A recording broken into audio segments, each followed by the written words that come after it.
tear us apart like nothing can tear us apart. I knew the minute I saw you standing there in line, it had to be fake. So in your phone you didn't notice me till I came and said I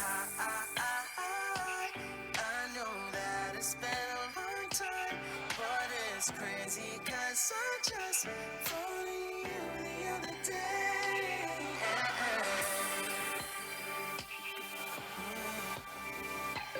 Never takes long with us. Following you back to your place. Feels like we're right where we left off, and now I'll make sure this time I make it count. Cause we're not the same that we used to be.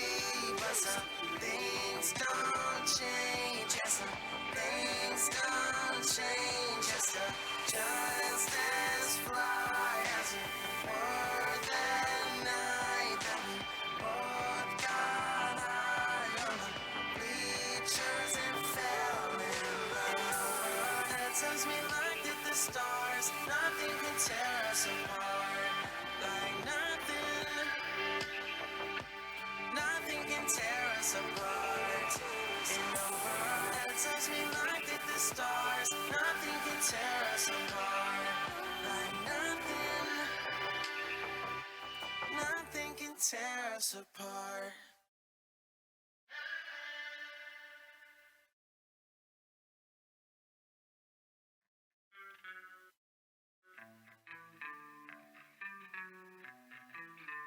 My baby is always late, a day early to the party, but that's okay. She's on my bed playing video games. I'm watching her over my shoulder, still lying here wide awake. She rolls over and steals all of the sheets. She don't care, she won't lose no sleep. Now can you just move over? I can't really understand, but god damn, I can't get enough. You got me saying stupid shit like love. You got me wrapped up on my insides. 네, 여러분, 지금 내외 귀빈들께서 입장하고 계십니다. 큰 박수로 맞이해 주시기 바랍니다. 네, 제19회 서울국제전력시장 컨퍼런스, 오늘의 행사를 주최해 주신 전력거래소 정동희 이사장님과 전기위원회 이종영 위원장님, 산업통상자원부 천영길 에너지정책실장님을 비롯한 주요 내빈분들께서 앞 좌석으로 이동해 주셨습니다. 여러분 다시 한번 따뜻한 환영의 박수 부탁드리겠습니다.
afternoon, ladies and gentlemen. I'm Dong-hee Jung, the CEO of Korea Power Exchange. I extend my warm welcome to all of you at SICEM 2023. I trust this conference will provide a valuable platform for in-depth discussions on the urgent challenges and innovation solutions in the electricity market. Now I declare the commencement of SICEM 2023.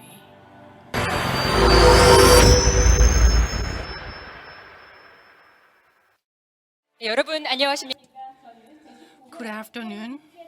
I'm Jiun Yang, your MC of Seoul International Conference on the Electricity Market 2023. It's good to see you.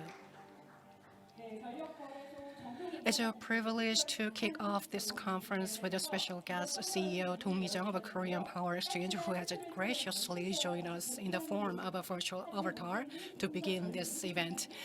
His voice sounded younger than I expected, and it was a very special commencement of the event.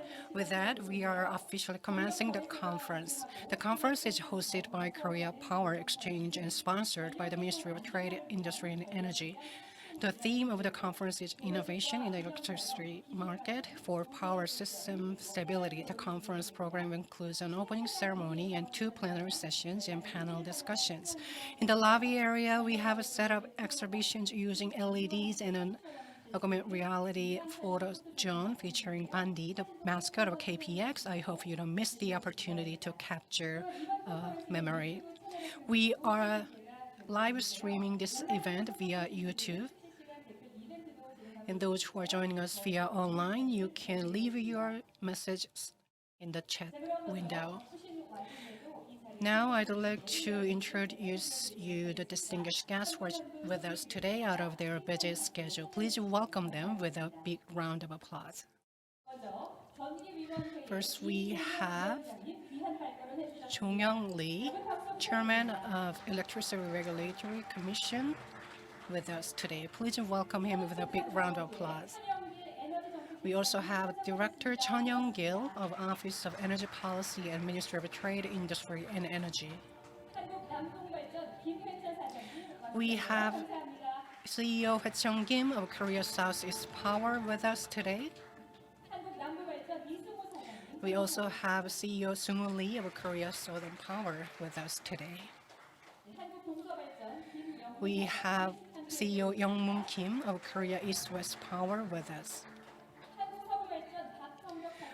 We also have Hyung-deok Park, CEO of Korea Western Power with us today. CEO Ho-bin Kim of Korea Midland Power has joined us today. We also have Vice Chairman Eun-ho Lee at Independent Power Producer Association with us today. We have CEO Jang Young-kim of KEPCO KDN with us today. And we also have the Senior Executive Vice President Tae-wook Jeon of KHMP with us. And last but not least, CEO Dong-hee Jung of Korea Power Exchange is here with us.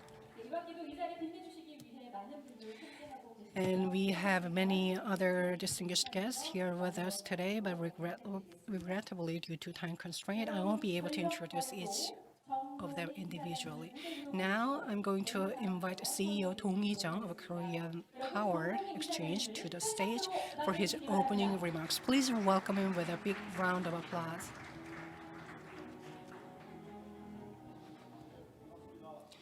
Good afternoon, everyone. I'm Dong-hee Jung, CEO of Korea Power Exchange.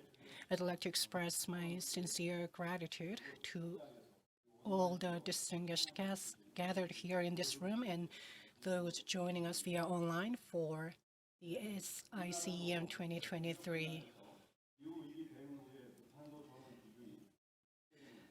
To address climate change, the focus has shifted toward zero-carbon energy sources, and yet the energy supply chain has faced frequent disruptions.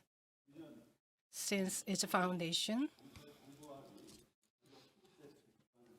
it has formed a new organization to cope with the winter energy shortage that is expected. KPX has been trying to find and identify the fundamental problems, and it has been actively collaborating with other agencies in and outside of Korea. It is my great pleasure to invite experts at home and abroad and host the SICEM 2023. To give you some information about this event, John Baer, the CEO of MISO and the president of GO15, will be delivering a keynote speech. And he's going to tell us about solving the challenges of a system operation in a changing environment. In the first session, where we will delve into innovation in the electricity market, presentations will be made by Professor Alberto Lamadrid from Lehigh University, researcher Jae-gyun An from the KEEI, and Professor Jin Ho Kim from the GIST. In the second session, we will explore the new electricity market and new energy businesses. Insights will be shared by Professor Meng-Nai Phil from UCL University, Vice President Gyul Ok from Korean Power Exchange, and Director Haejin Lee from H2 Korea. We have also invited a panel of experts to share their valuable ideas, including Professor Song Kwan-ju from Korea University and Professor Hong Jun-jo from Dankook University, and Professor Jim Gibb from Korea Institute of Energy Technology, and Managing Director Chang-Min Park from Korea Suisse. I'd like to express my heartfelt thanks to all the experts and everyone present here for sharing their ideas and wisdom.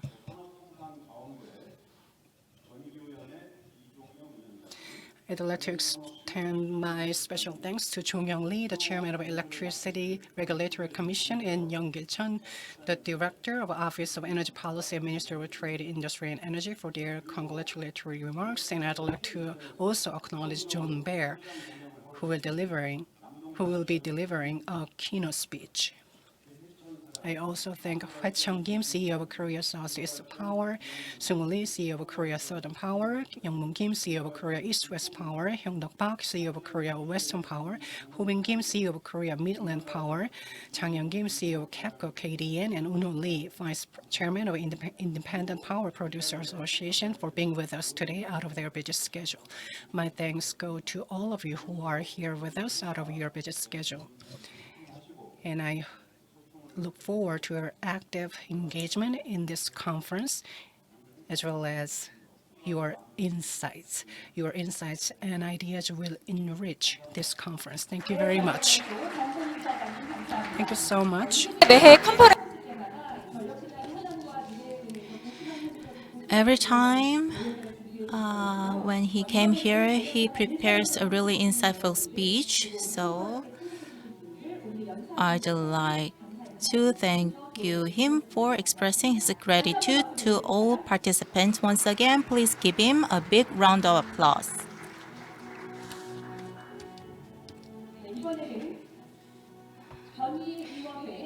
Now, we are going to invite the chairman of Korea Electricity Regulatory Commission, Lee Jong-young. Let me invite him to the podium.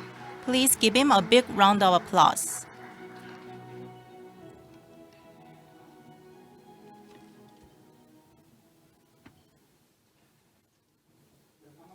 Greetings. My name is Lee Jong-young. Now I'm serving for Korea Electricity Regulatory Commission. I'd like to congratulate on the opening of the Seoul International Conference on the Electricity Market. I'd like to also thank CEO of KPX Jung Dong-hee and all the staff for preparing this meaningful conference. The Korean electricity market is rapidly changing as renewables like solar and wind are increasing continuously. Actually, we have more renewables on the Jeju Island. Now we have 20% of generation capacity, and now we have about 5,500 generators as a member of KPX. Market participants are more diverse, such as direct power trading, demand response resources, regional electricity operators, causing conflicts and disputes, and also requesting higher expertise and objectiveness of the regulatory body. Renewable energy is intermittent, adding difficulties to the power system operation. But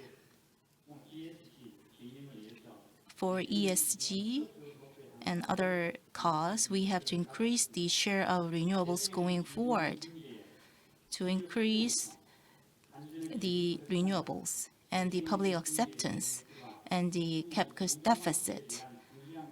These are making more difficult for us to build more transmission network. So this cannot be solved by one organization. We have to work together to solve these issues. So in this regard, it is very timely that we have decided the theme of this conference. This issue cannot be solved by one organization. The private sector, the government, and all the participants should work together. First, the government should work smart. Recently, the government are trying to posing responsibilities on the renewables. Now they can participate in the tender, and real-time market, reserve markets have been introduced, so operators can work and move voluntarily under the government's plan. In addition, the generators should also feel responsibility to the power system. The government is trying to increase the sense of responsibility. This is inevitable for stable power system operations, so I'd like to ask for cooperation from the private sector. We are also going to actively do our part. The electricity market is complex and diversified.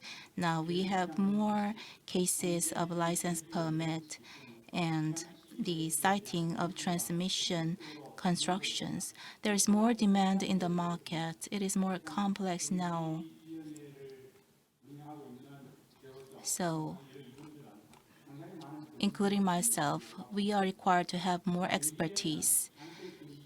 And when we review cases submitted, we will do our best to prevent any harm to the participants, to the consumers. We will try to actively work for fairness in the market.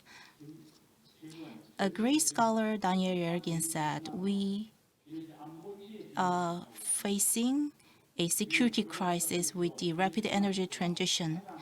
Actually, Korea is experiencing the fastest energy transition with the highest possibility of such risk. It is time for market participants to understand each other, to overcome the situation. This is the desired direction, I believe. And today's conference will be important to learn the impact and challenges to the electricity market. We will closely monitor such changes and do our best to stable operation of our electricity market. Once again, I'd like to congratulate on the opening of this conference. Thank you very much. Thank you very much, Chairman Lee Jong-young. He is doing a great part in the electricity market and the hydrogen industry. He is actually working as a bridge between different participants. Next. Now, Deputy Minister Chun Young-gil of Energy Policy from MOTI is going to deliver a congratulatory remarks.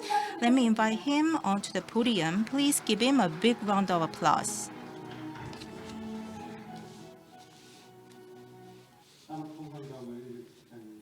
It's very nice to meet you. My name is Chun Young-gil, Energy Policy from MOTI.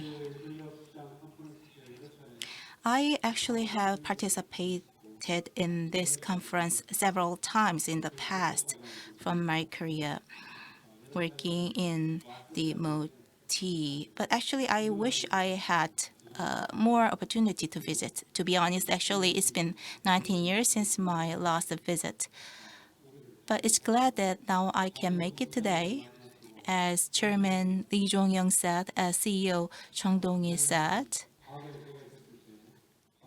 I think it's quite different when we look at the current situation comparing with the past. At that time, the public sector was at the center, but now the market is not actually catching it up. But if we look at the number of operators, the number of private operators has increased a lot.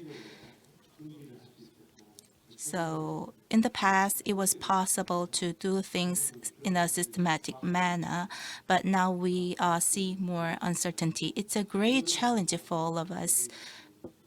Even so, renewables are precious, so they should be introduced to the system in a market-friendly way to benefit consumers and the public. The theme of today is really a difficult one. I think we have globalized many things, but when it comes to the electricity market, we are, I think, lagging behind compared to the international community. For renewables, nuclear, many carbon-free resources should be harmoniously combined with the existing electricity system under the government's plan. But I think we should do more. For renewables, we have many technical issues. As CEO of KPX said, that the MC of today explained that today's electricity situation is quite clear, but CEO of KPX, Chung Dong-hee, was surprised about that expression because there are many things to be considered these days. And as Chairman Lee Jong-young said, when it comes to regulations, regulatory system, we need to be more sophisticated, but we should work harder to get to the level that we want. Global trend and the presentations of many experts will be reviewed today, and regulatory governance and systems, markets, all these things need to change to promote market participants to participate in a better way. So many players are working hard, but we still have the process when it comes to the enactment of the policies. So I will listen to you today very carefully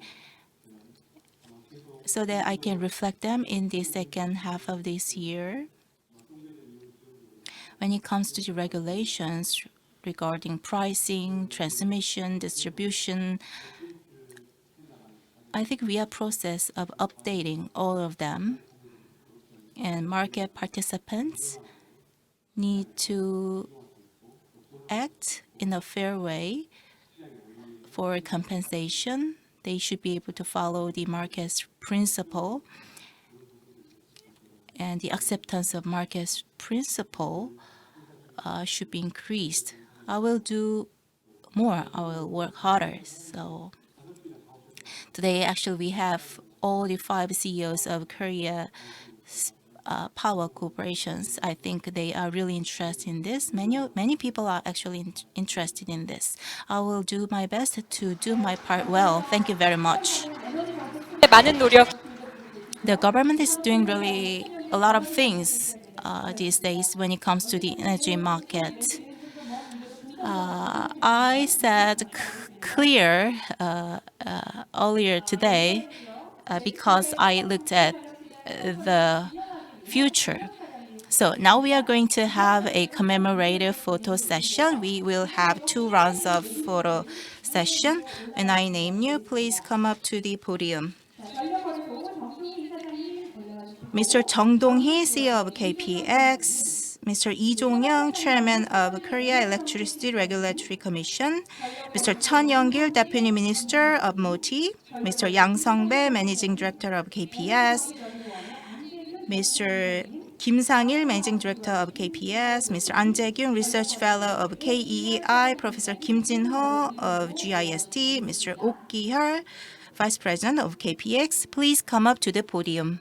네, 안내 요원의 안내에 따라서 조금 부담스러우실 것 같아요. 사진 촬영이, 그렇죠? 좀 사진 촬영하실 때 Please smile. Ladies and gentlemen, please give them a big round of applause so that they can smile better. Are you ready? I will say 1, 2, 3. Please smile. Look at the camera. 1, 2, 3. One more. Would you do the fighting pose? 1, 2, 3. Good. Please give them a big round of applause. Would you stay there? We have the second round of photo session. So please stay on the podium. I will name other people. Please come up to the podium when I name you.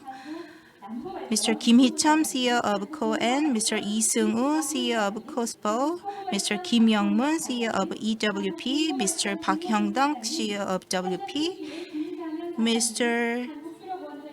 Kim Ho-bin, CEO of Komipo, and Mr. Lee Yoon-ho, Vice Chairman of IPPA, Mr. Kim Jang-hyun, CEO of KEPCO KDN, and Mr. Lee Yoo-soo, Senior Researcher of KEI, Professor Chu Sung-kwang from Korean University, Mr. Park Chang-min, Executive Director of GRIDWIZ, Professor Kim Jip from Can-Tech. Please come up to the podium.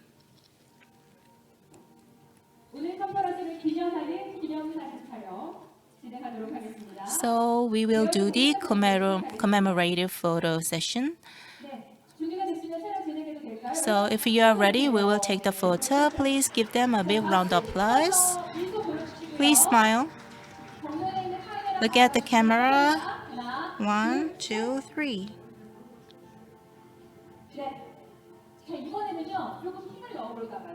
This time, would you clench your fist?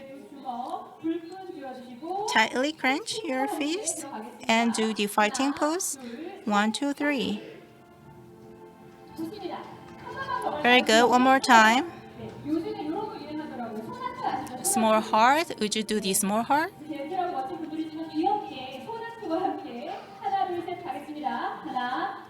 1, 2, 3.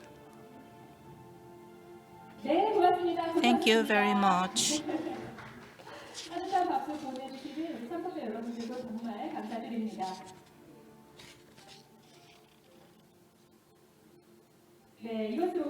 So this wraps up the opening ceremony of SciSem 2023. So now we are going to have the keynote speech, and I have some announcement to make. This event can be also watched via the YouTube channel, and English simultaneous interpretation services are provided. Receivers are available at the entrance of the venue. Korean is on channel 5, English is channel 6.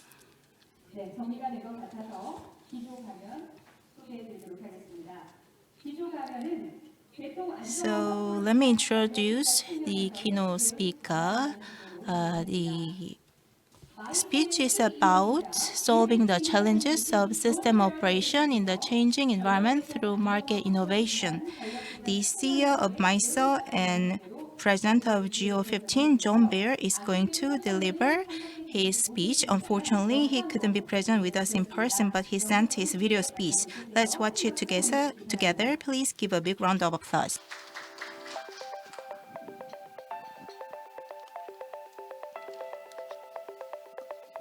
Hello, and welcome to everyone attending this year's Seoul International Conference on the Energy Market.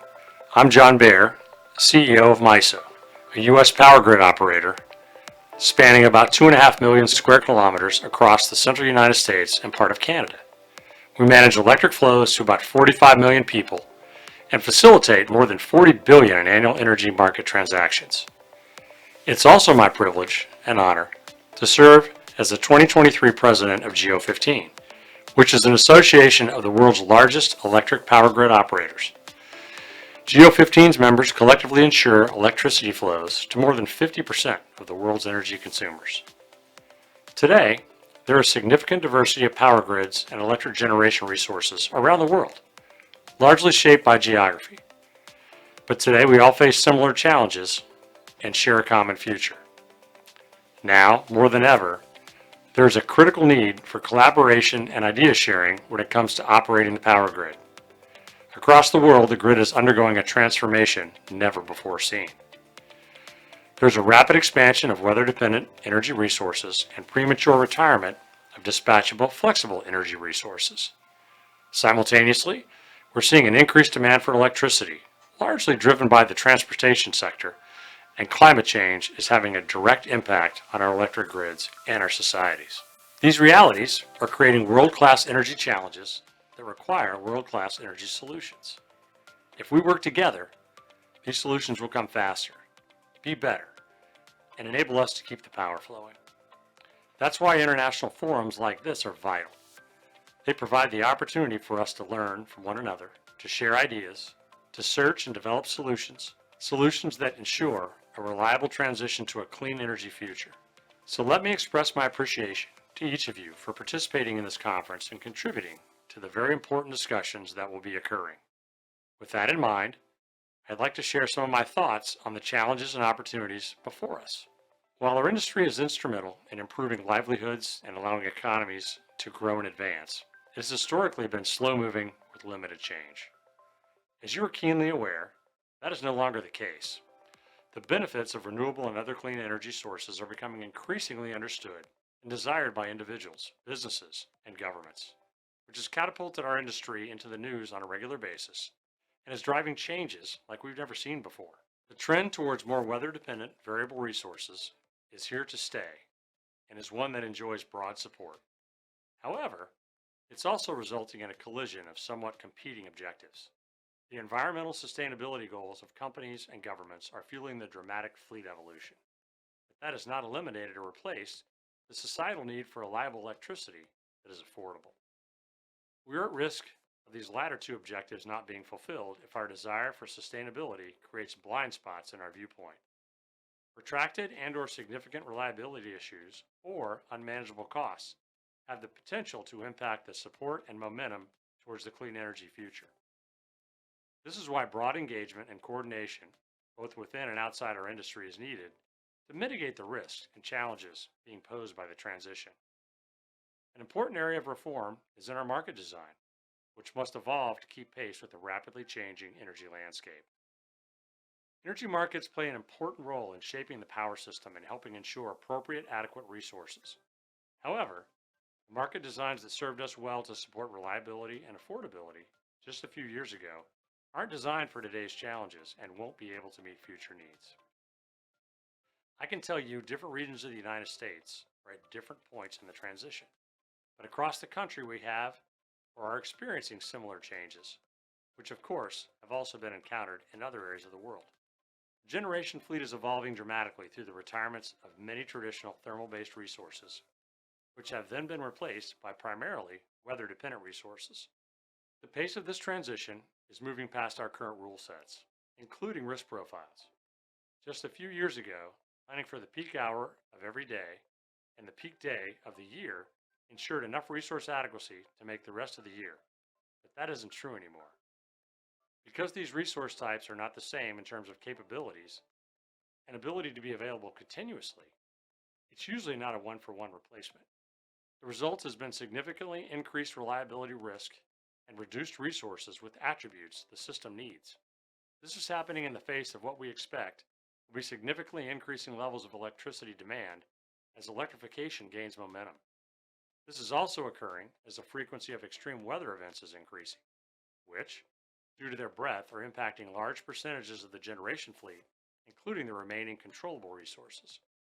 So just as our need for flexible, controllable resources that are able to operate for long durations and can respond to issues on the system is rising, the number of those resources being maintained and made available is declining, and replacement resources do not have the system reliability attributes required to reliably operate the system. The requests we receive for new generation resources to connect to the system are overwhelmingly for weather-dependent and battery resources, but not resources offering long duration and controllability. That is because new technologies that can provide required attributes such as long duration battery storage, hydrogen, and small modular nuclear reactors have not yet reached commercial maturity on a broad scale. There is no doubt that such transformational technologies will become available in the future. When that happens, they will be a significant tailwind for the clean energy future. Until then, we have to be prudent. Maintaining a needed level of those controllable resources will allow us to reliably make the transition. There will always be a need for some level of backup generation for when the level of weather-dependent variable resources falls below demand. In the MISO footprint, the most viable solution currently are natural gas generators. This will be an infrequent need, so these resources will fill a role similar to an insurance policy. You hope not to need it often, but you're glad it's there when you do. That is how we enable an extremely high level of decarbonization, while also preventing the types of reliability issues that could impact support for this goal. In the focus of this conference, market innovations play a significant role in helping to ensure the system has enough capacity and has adequate amounts of required system reliability attributes. As we envision the grid of the future, it's important to provide the right market design with the right incentives to ensure we have the grid resources we need. Yesterday's markets won't meet tomorrow's needs. We need to assess new approaches to redesigning our markets to incentivize energy resources and transmission build decisions to ensure we have the adequate energy when and where it's needed. At MISO, we have taken a continuous improvement approach to enhancing our markets, which has resulted in a number of somewhat incremental but very impactful changes, such as pricing reforms to incentivize flexibility and rules to better facilitate storage and demand response resources. But the magnitude of change ahead requires a much more transformational approach now. We have many initiatives underway looking at how we value resources based on their historical availability during challenging situations, and considering enhancements to pricing mechanisms for both capacity and energy to ensure market signals and incentives are aligned with changing system needs. I know similar efforts are also underway in other regions of our country and across the world, and the discussions occurring during this conference will help to inform these and future efforts globally. I encourage you to keep the significance of the moment in mind. This is very complex work, and we do not have the luxury of a great deal of time. But there are billions of people counting on us to get it right, to keep their lights on and their devices charged, which also makes it very rewarding work. Some people might characterize our industry as unexciting or lacking innovation, but I would disagree. The energy industry has become extremely dynamic and full of opportunity. I know we can solve the many risks and challenges in front of us and enjoy the experience along the way. But it will take all of us working collectively together to ensure the objectives of sustainability, reliability, and affordability can all be met, and that the move to a cleaner energy future continues to advance. Thank you for the opportunity to be part of this important conference here in Seoul, Korea.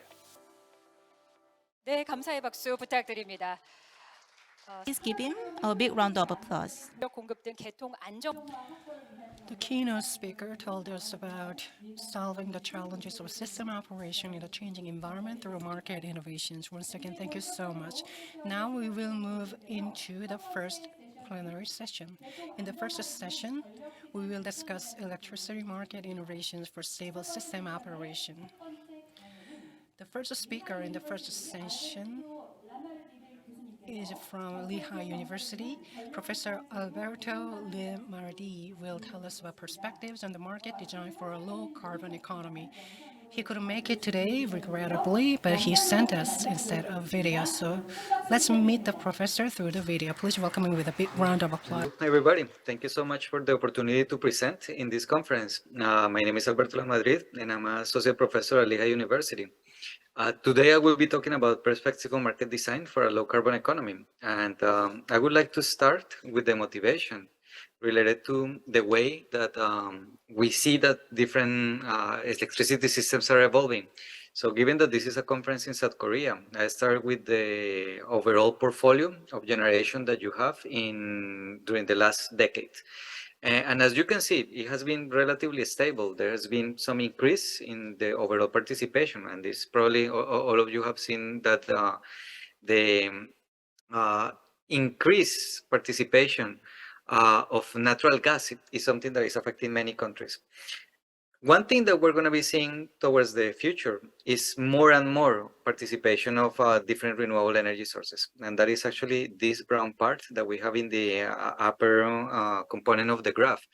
And I'm going to be talking mostly about the US market because it's the one that I know better.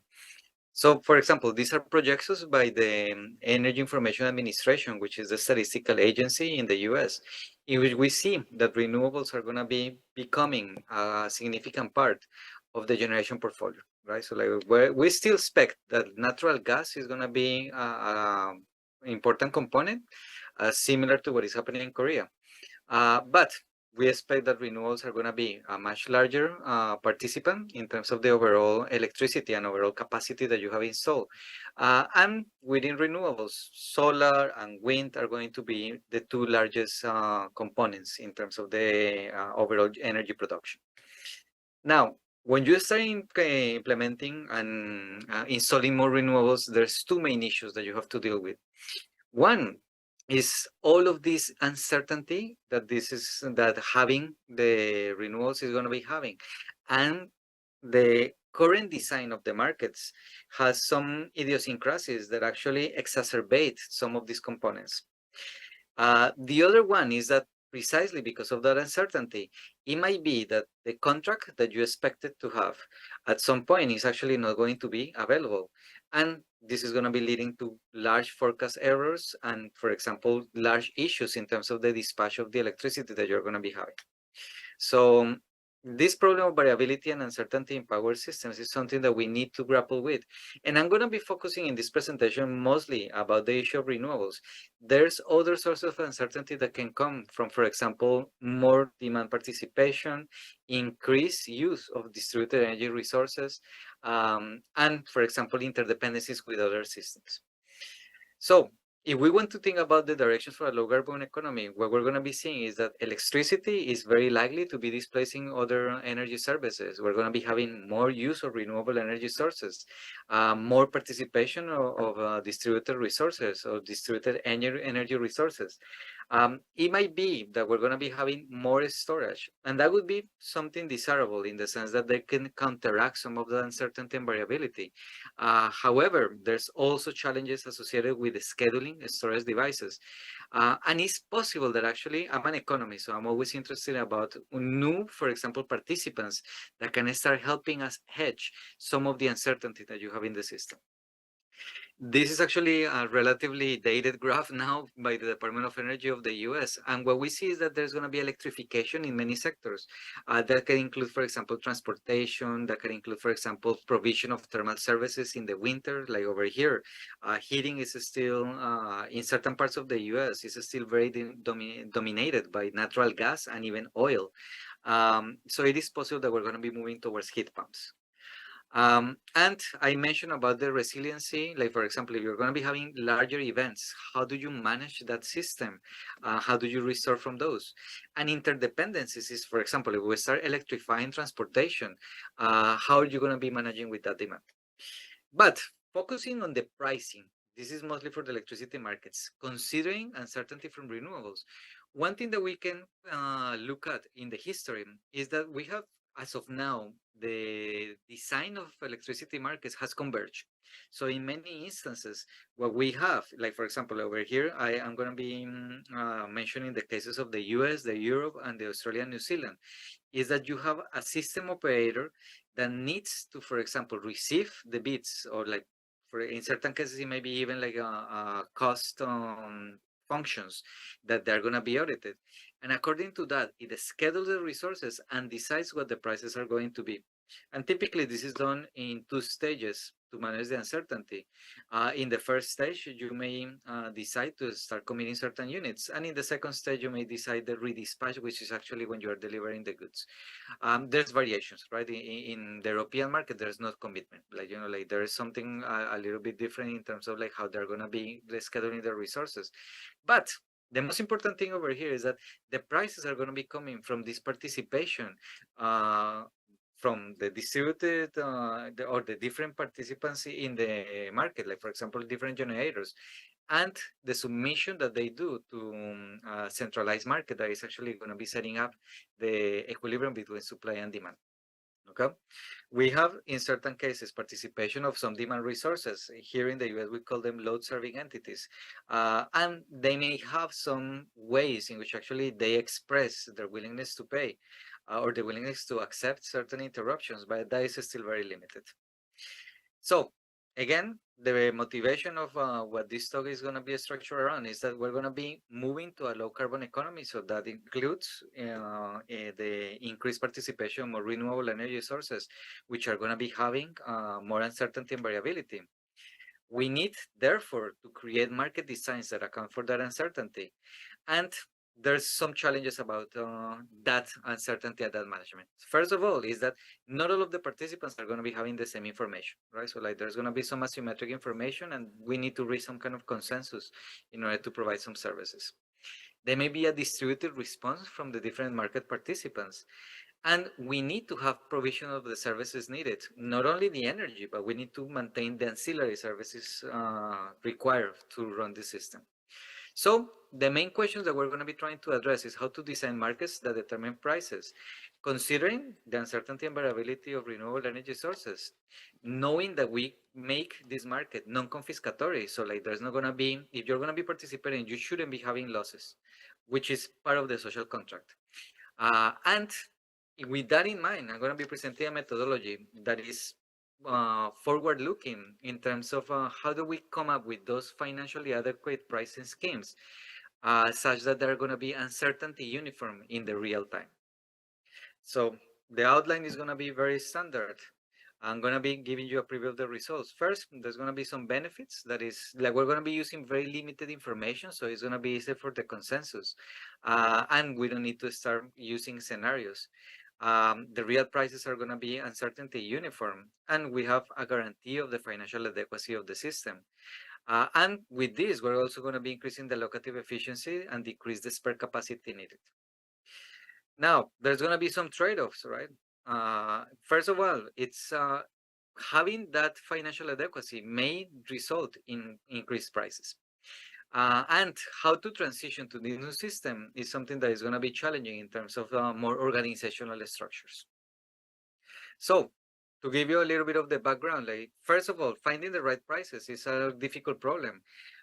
It is possible that you're not going to be having a unique set of prices, mostly because there's all of this uncertainty that I've been talking about. There's also non-convexities, particularly if you're still relying on technologies that whose unit commitment is going to be important. And there's different characteristics in the way that you can actually start using the prices that you obtain. So for example, you can use equilibrium prices. What I'm going to be talking in this chat is going to be about revenue adequate prices. Now, some of the literature of this is based on, like, for example, how have we restructured the markets, which I'm going to be entering into more detail in the next slide. Mostly in the academic literature, there's been a lot of interest about how to start integrating stochasticity. So we have primal dual pricing, revenue adequate prices, and semi-Lagrangian relaxations that have been suggested. And for example, if we're going to be having non-convexities, it might be that actually we come up with some way to price those non-convexities and come up with some minimization of the uplift payments. So there's been some works in we're raising equilibrium, and then some ways in which actually you're minimizing explicitly the uplift that you need to pay. Now, for the restructuring waves of electricity, which is probably something that you may have seen similarly in Korea, there's been maybe three main stages. The first one is that there was a myth of the natural monopoly, and the very first wave of the deregulation of the restructuring was trying like to debunk that myth, like saying that it was not possible to actually participate as in any other market. So like that was probably like the most difficult one, and there were crises associated to it. But then after all of the initial challenge of moving towards those restructured markets, we move into how to start improving that market, right? So like, how do we make it more efficient? The last wave, which is the one that we are in right now, is about incorporating that uncertainty, right? So like, and the uncertainty is from the sources that I had mentioned before, right? So like mostly I'm going to be focusing here in my methodology in uncertainty from renewables, but there's all sources of uncertainty, right? So like, how do we start trying like to make something that is stochastic more manageable for example, industry participants that want to have the certainty of a certain contract? Now, I'm going to be talking about like the assumptions and the formulation from my methodology. We are going to be thinking that there's a centralized market administrator, and there's going to be this perishable commodity goods, so like something that we need to use in a certain point. And we're going to be having producers that use conventional technologies. So like in this case, you can think your natural gas, your nuclear plants. So like they're going to be able to control whatever they're going to be producing. We're going to be using producers that use environmentally clean technologies, but they're not able to control what is the availability or what is the dispatchability of those resources, right? Like, I cannot control the availability of wind or of solar. There's going to be consumers that are willing to reduce. They have a certain demand, which is going to be inelastic, but they are going to be willing to reduce their demand if they're compensated for that. And there's going to be a product that isn't changed over an undirected network, right? So like this is going to be the electricity system. We need to respect the physics of the network. So like we need to make sure that Kirchhoff's laws are going to be respected in the market design from the very beginning. And then there's going to be some basic knowledge of the probability distribution of the random variables that are going to be affecting me. So I may know the mean and the variance of, for example, the load uncertainty or the wind variability. Okay, this is going to be affecting mostly the producers that are going to be using renewable energy. So let's start with a very simplified example. We have a producer with a certain good, which has a certain cost, and they have to satisfy a demand. The very simple problem is that you have a market administrator that is going to be trying to minimize the cost. And then there's going to be a producer that is trying to maximize their profit. And in equilibrium, the prices that I obtain from this equilibrium of supply with demand, which are going to be having a shadow price lambda, is going to be exactly equal to the price that each one of the individual participants is going to be having. Then I can get to a clearing condition in which both producers are going to be happy maximizing their profit, and the market administrator is going to be willing to dispatch at those levels, minimizing the cost. So we're going to be assuming that the market administrator is going to be maximizing the social welfare. The goods are going to be delivered over a certain network, and this is going to be an approximation because it's the DC approximation. We have uncertainty from the green producers, and the pricing should guarantee the revenue adequacy and expectation. The uncertainty modeling, there's different ways in which you can do it. Here, we're going to be doing based on chance constraints. Like some people actually have been using scenarios. So that's a more, like probably more papers have been into that area than with the chance constraints. Now, we're going to be assuming that there's a way in which actually we can transform that uncertainty based on the fact that we know that the error, for example, of the renewable energy is going to be normally distributed. And for that, we're going to be considering what is the ramping up and down that the generators need to do, and what is the dispatch of the renewable energy that I need, and how much of the supply or the total stated demand am I going to be supplying, right? So, in this case, this is going to be some load that may be checked. We're going to be minimizing the cost of the energy, the cost of the ramping for the different generators, the cost of spilling some wind, and then some compensation for the energy that is not procured. And this could be compensated at the value of lost load. So we have this suspected operational cost, which is a very standard measure. The constraints on the nodes are the typical ones. So we need to make sure that actually the supply is equal to the demand. And like, for example, we're going to be satisfying this in day ahead and in the real time. The constraints on the edges are the flow over the network. The constraints on the supply are going to be related to, for example, ramping capabilities and like the limits of the generator. And the constraints of the demand is that if I have a certain stated demand, I want to be within certain limits. And basically, I don't want to shed all of the load that I have said that I want. We're going to be clearing this process. And then we assume that at least some of the load is going to be served. And that the sum of all of the loads is going to be greater than zero, right? The sum of all of the loads served is going to be greater than zero.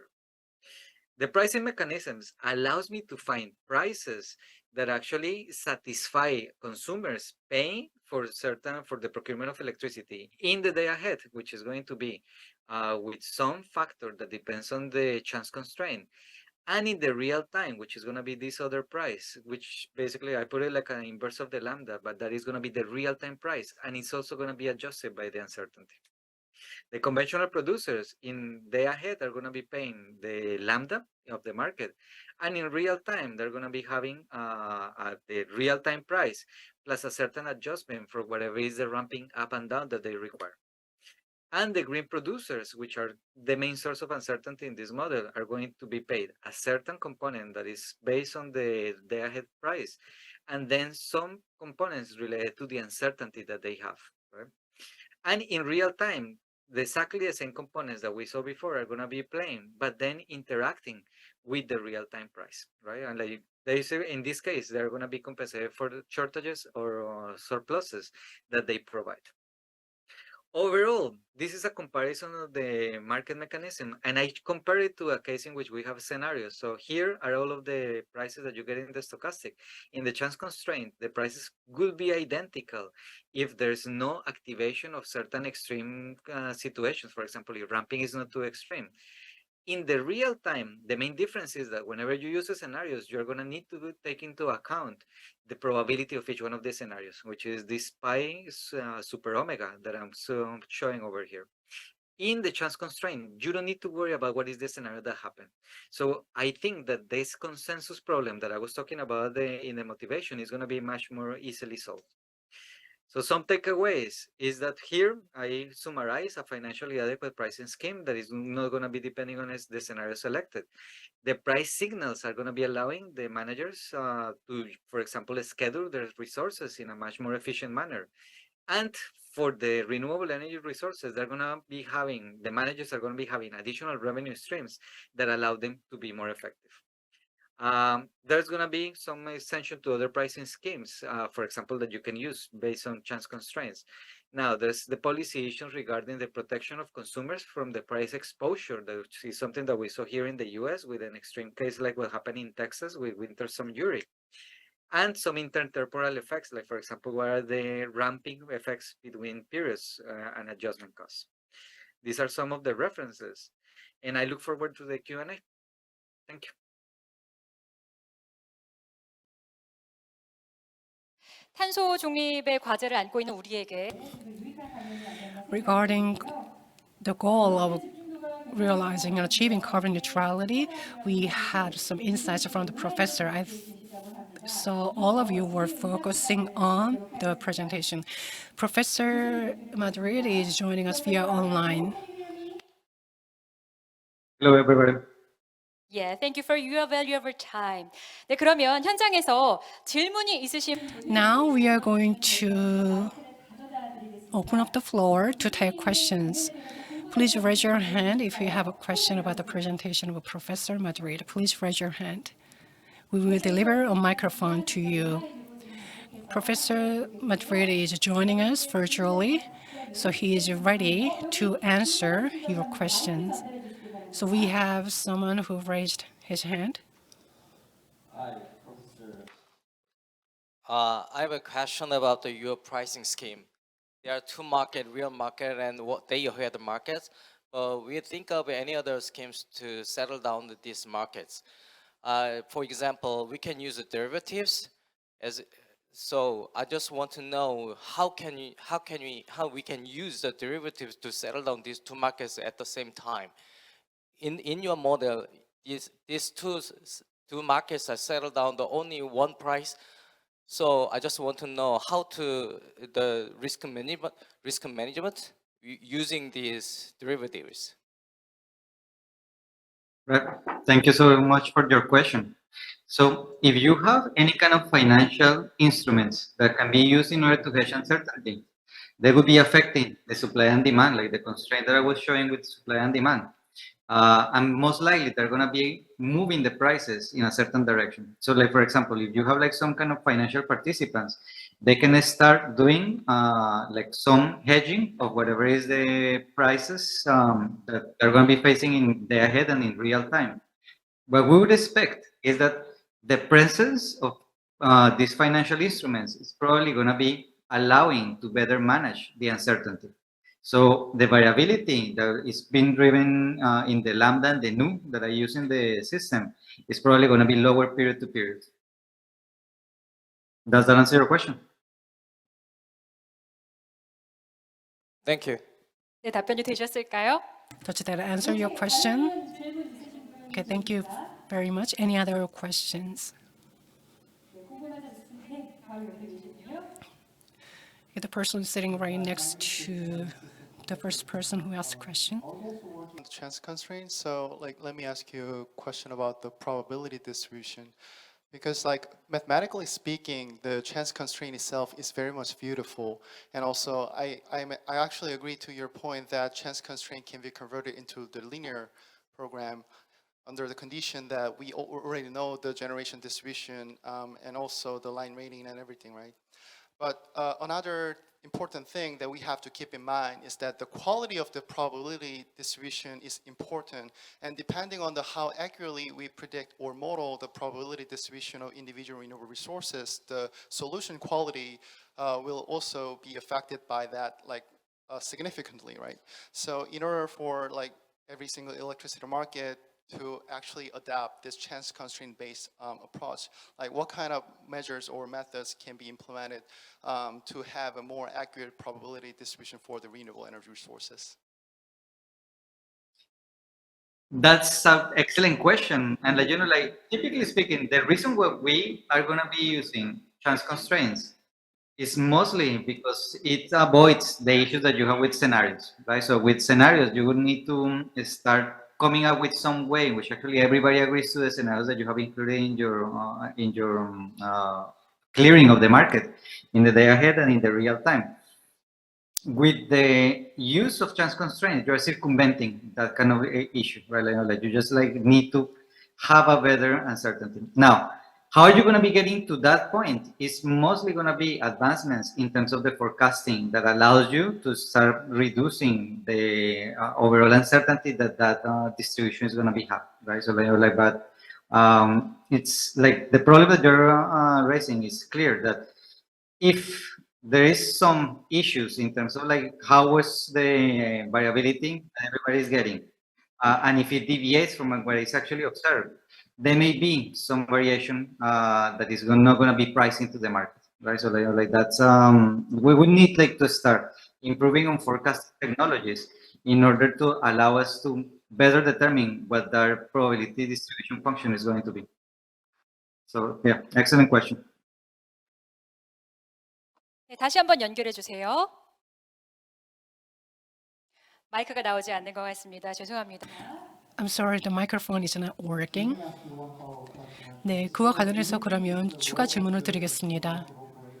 동일한 시장 운영자가 더 나은 예측 모델을 모형을 가지고 있고 Aggregators' role or independent power producers' role to have a better assessment on their forecast.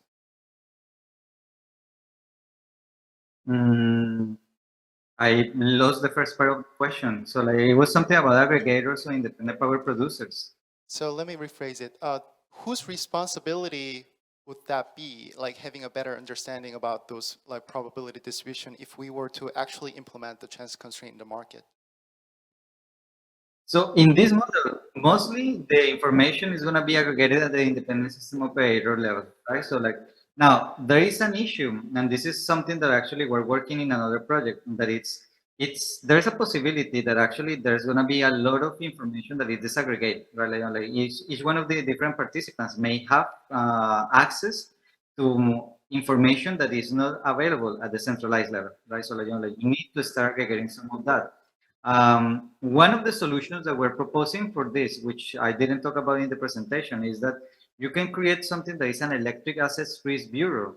So similar to other forms of, like for example, rating, what is the uncertainty that like a company is going to be having in terms of their debt.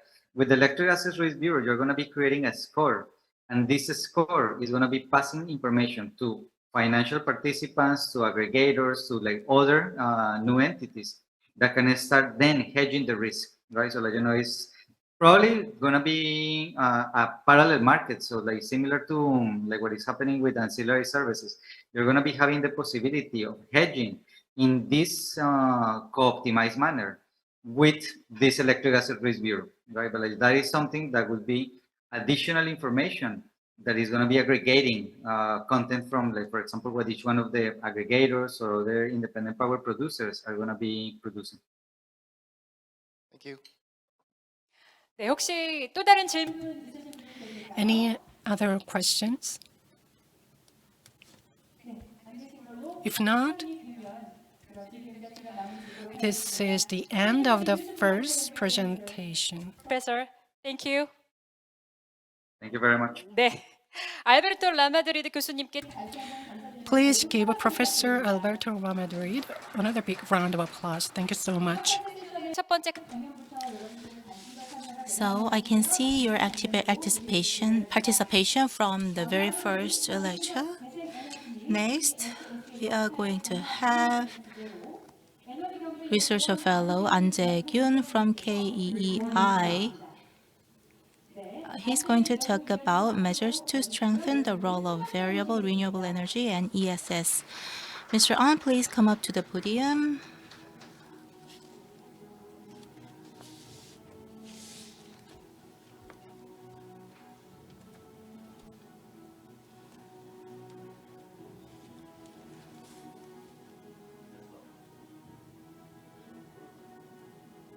잠시 행사 진행에 있어서 LED에 결함이 생긴 것 같았는데요. 바로 시작을 해도 되나요?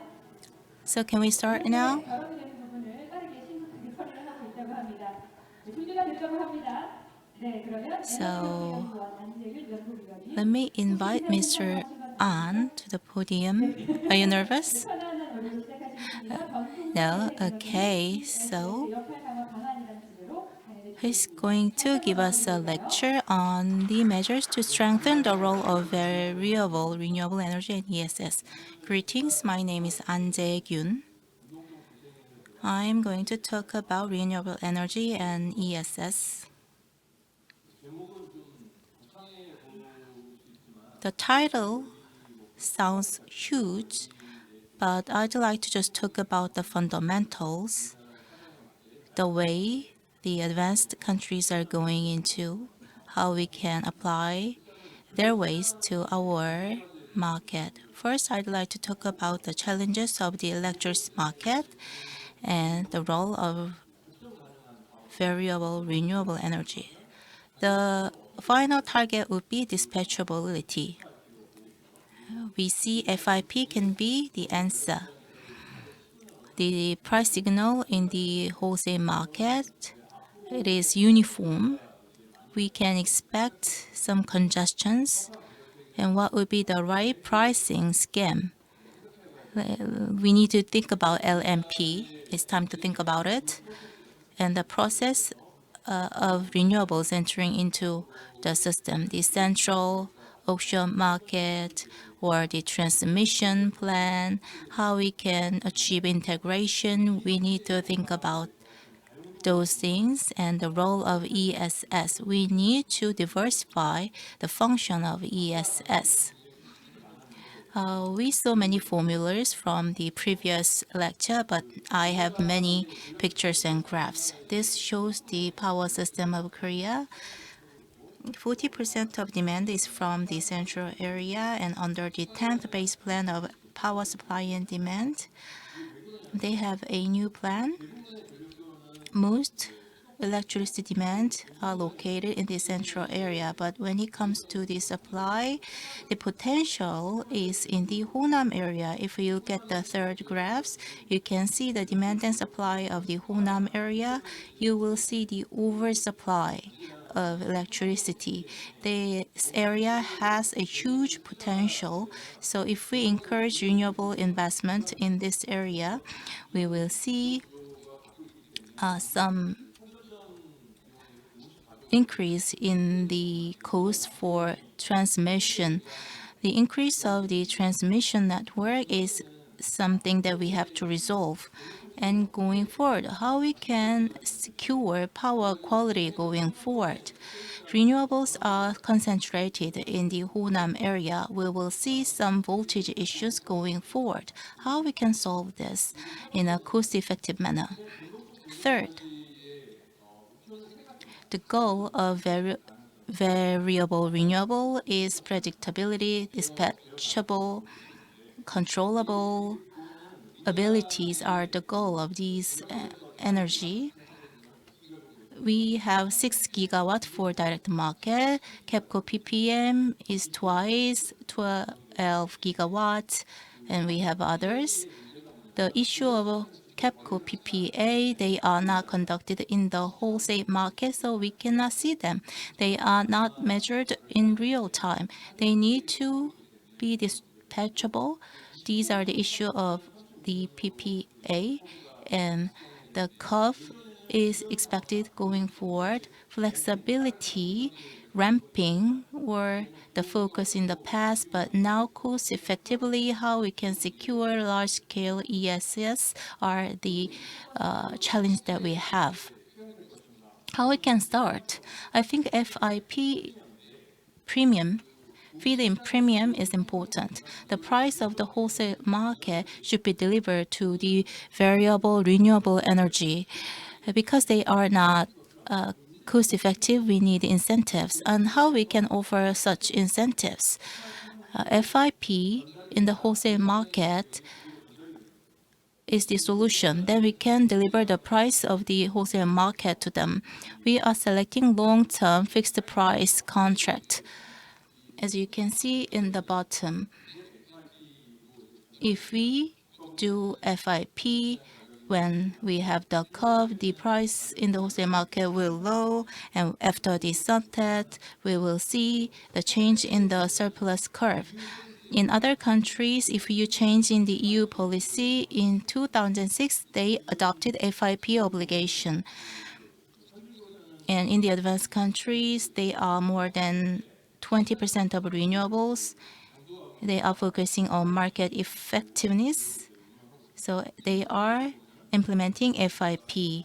If you look at the case of the Japan, you will see they moved from RPS to FIT and FIP. Now LMP, let's look at the LMP. They have congestion and loss as components. If you look at the Honam area in Korea, they have renewable potentials. If we have LMB with the same congestions in the central area and in the Honam area, we will see 20 ons of difference, and this will send investment signal to the market. It's a good mechanism. And people are talking about regional differences in the wholesale market for generators. It's not good to send signal with pricing because short-term optimization can be achieved with this theory, so LMP can prevent distortion in the market. And if you look at the process going into renewable, you will see a complex RPS, tender, SPC, spot market, and self-construction. It's quite complicated in the RPS, and we don't have central auction market, and under the 10th base plan for energy supply and demand, investment to generate energy need to be evaluated. So going forward, the central tender market will be an effective way to integrate renewable energy for the economy of the scale. And large-scale ESS, if you look at the case of the Europe, virtual power lines and other things are now being tried because they are experiencing an increase in demand for grid. NWA are one of the ways to make investment in the grid. They have many different projects. Low carbon central markets and large-scale ESS are Korea is pursuing for. And going forward, we will see congestions. And under these circumstances, how we can recruit such things. Which one is right, FIP or other things? So in the 11th basic plan for supply and demand, I think those things will be pursued differently when it comes to the recruitment. And for more than 500 kilowatts or higher BESS,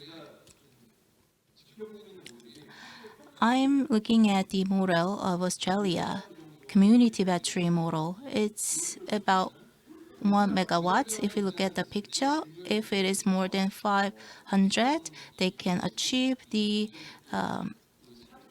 scale of economy of scale, and these batteries can be used in a multiple way for different purposes. So if you do BC analysis, it's more than one, but they are not feasible in terms of business, so they need subsidies. If they are used for reserves for feasibility adjustment, I think they will see more economic feasibility. I think this community battery model of Australia can be adopted to Korea with some measures. They can be used as the frequency adjustment reserve. Conclusion. Consensus need to be made. For the current Korea's electricity market, we have day-ahead market, but auxiliary services or real-time markets will be introduced going forward in Korea. But for variable renewable incentives, how we can send the price signal, I think the answer is FIP. And the entering process in the central tender market, how we can recruit effectively. We need to think about this. And when it comes to the role of ESS, as the dot cover will get more serious, ESS will become more important. They can serve more than just shifting. They can be used in a multiple way, like resolving congestions, or when it comes to distribution of supply and demand by region, we also need to be prepared for that. Thank you very much. That's the end of my presentation. Thank you very much, Mr. An. Let me start the Q&A session. He talked about the variable renewable energy and ESS. Is there anyone who has a question? If you raise your hand, I will pass the microphone to you. If you have any question, please raise your hand.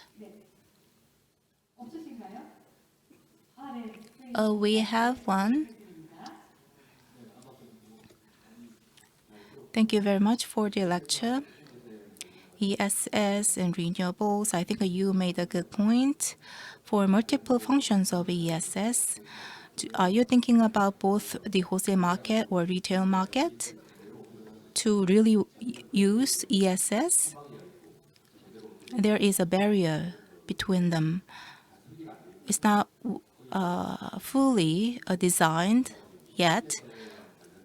And for renewables, expanding renewables to control renewables, how much we can achieve optimization of the ESS? Do you have any idea about this? For ESS, I think we can have two large scales, low carbon central market can recruit. Secondly, more between 500 and 1 megawatts, do we need to skip the ESS? The answer is no. I think there is a need globally for ESS. To facilitate investment in ESS, we need to think about the business model as well. I thought about it, and I focused on the community battery model of Australia, but economically not feasible. So BC, we get one for BC, but from my perspective, they can participate in the frequency regulation reserves in the wholesale market. Then they can perform some part of the role in the wholesale market. And for optimization of the ESS, the optimization model result need to come out. But I'd like to highlight that when it comes to more serious congestion issue going forward, the optimized capacity of ESS, I think the congestion also need to be taken into account. Oh, we have another one who has a question. Please pass the microphone to him. Thank you very much for the wonderful presentation. I'm interested in LMP. We are making Distribution Act. I think LMP is important here. The result of the simulation that you have shown, congestion loss and SMP, I think all these costs are included in this LMP. I think we need to calculate after considering all this. But how can we break down this LMP for pricing when we think about each and different area? I think it's quite an advanced question. I can only say that we can start from nodal. We should start with zones. It's more important. From the comments of the KPX, we have 6 zones, and when we implement them, the stakeholders need to understand them. So we should persuade them with the concept of zones for more transparent market as well. And after that, when we have a matured market, I think we can pursue nodal. Thank you. Another question?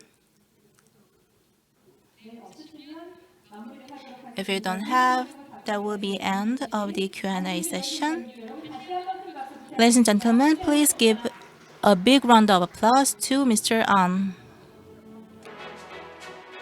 네, 다음 순서는 Next, 수요 혁신이라는 주제로 we will invite Professor Jin-ho Kim from GIST to the stage for the next presentation. Please welcome him with a warm round of applause. Good afternoon, everyone. I'm Professor Jin-ho Kim from the GIST. Today, I'd like to discuss what innovations will be needed and expected on the demand side.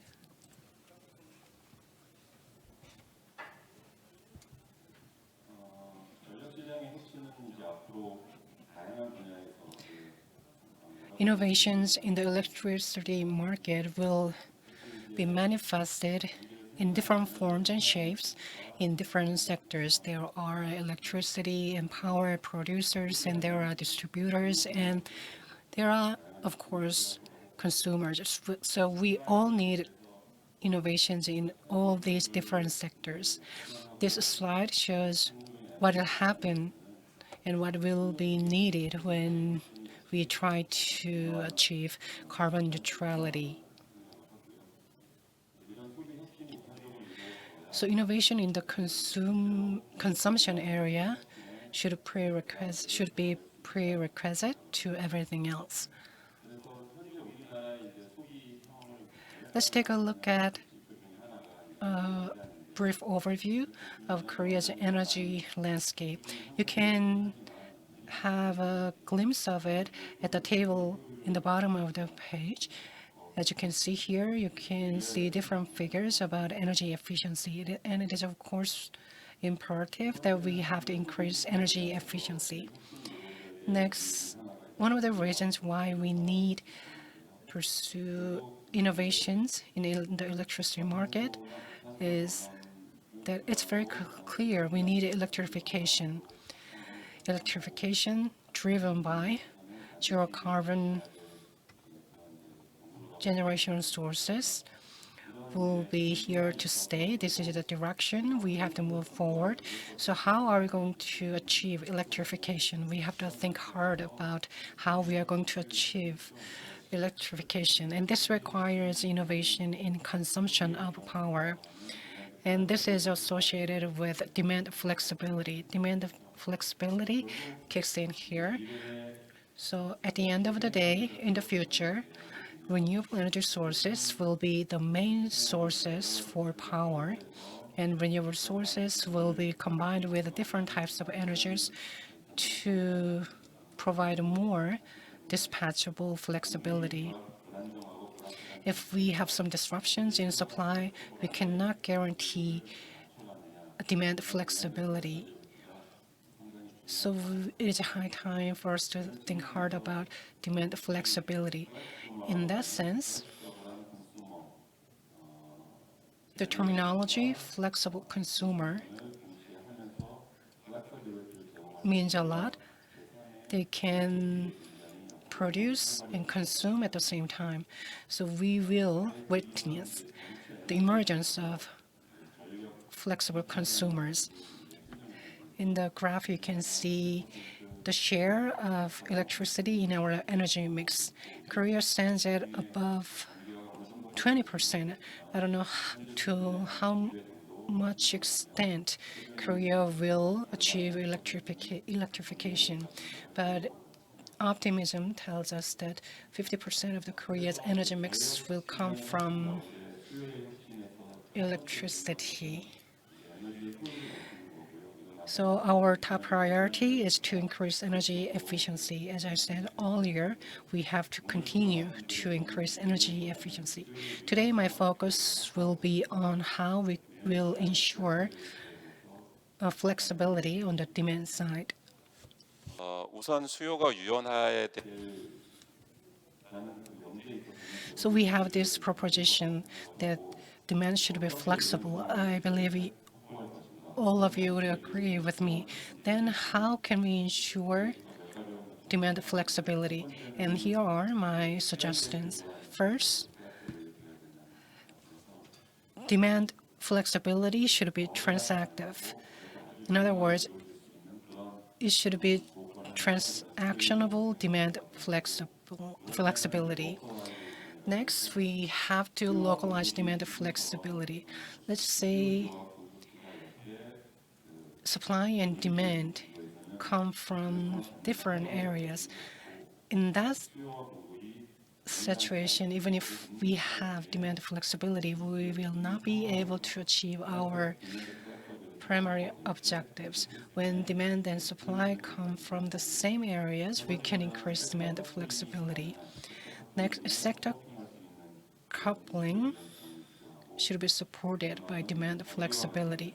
Last but not least, we need demand flexibility that can increase the quality of electrification. Let me delve into sector coupling. This is very significant. You have different definitions of sector coupling, but in short, sector coupling can be summed up as integration of energy systems. So sector coupling can encompass energy sectors and other sectors. And today my point is, when we talk about innovations on the demand side, traditionally we often mentioned electric laws, but in the future, innovations on the demand side should be bottom up. In other words, from the consumption side, we need to develop a demand with functionalities. We need to explore and identify those demands. So I define them as bottom-up demand. For that, we can use NWMA and behind-the-meter technology or approaches. Even in demand responses, peak cutting demand responses will take a backseat to system-oriented responses and two-way demand responses. It is also known as ramping up demand response.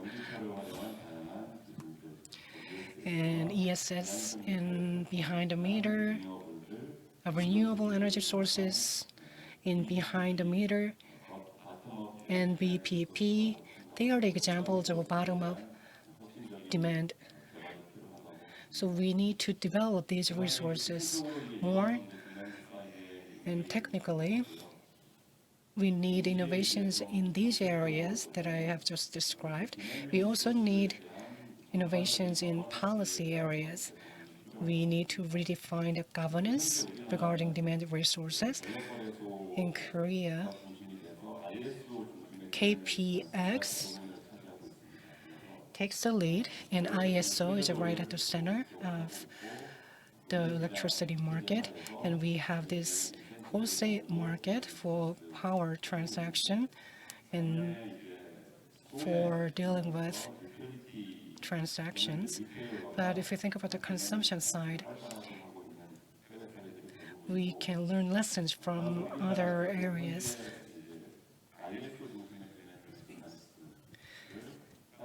In Korea has been using ISO driven demand responses. But as I said earlier, we need to develop more innovations in the retailer side. And demand responses from the utility, and especially retail utilities, need to be developed.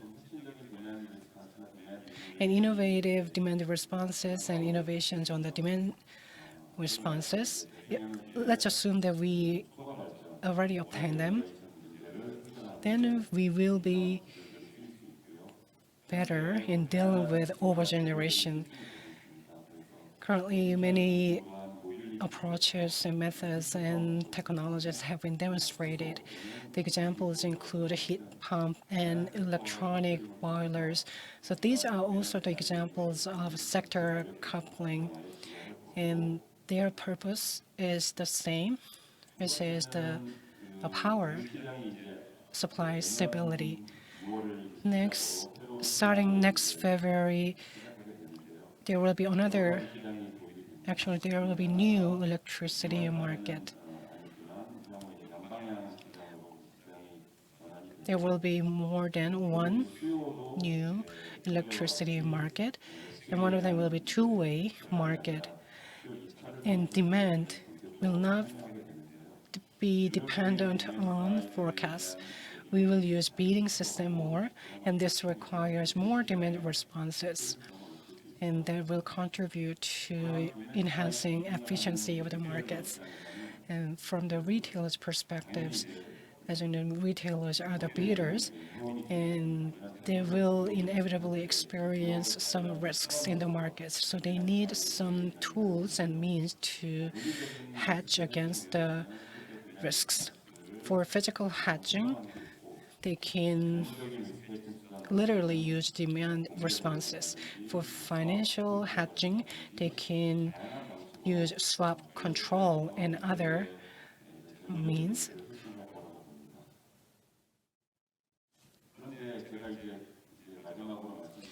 And lastly, innovations and flexibility on the demand side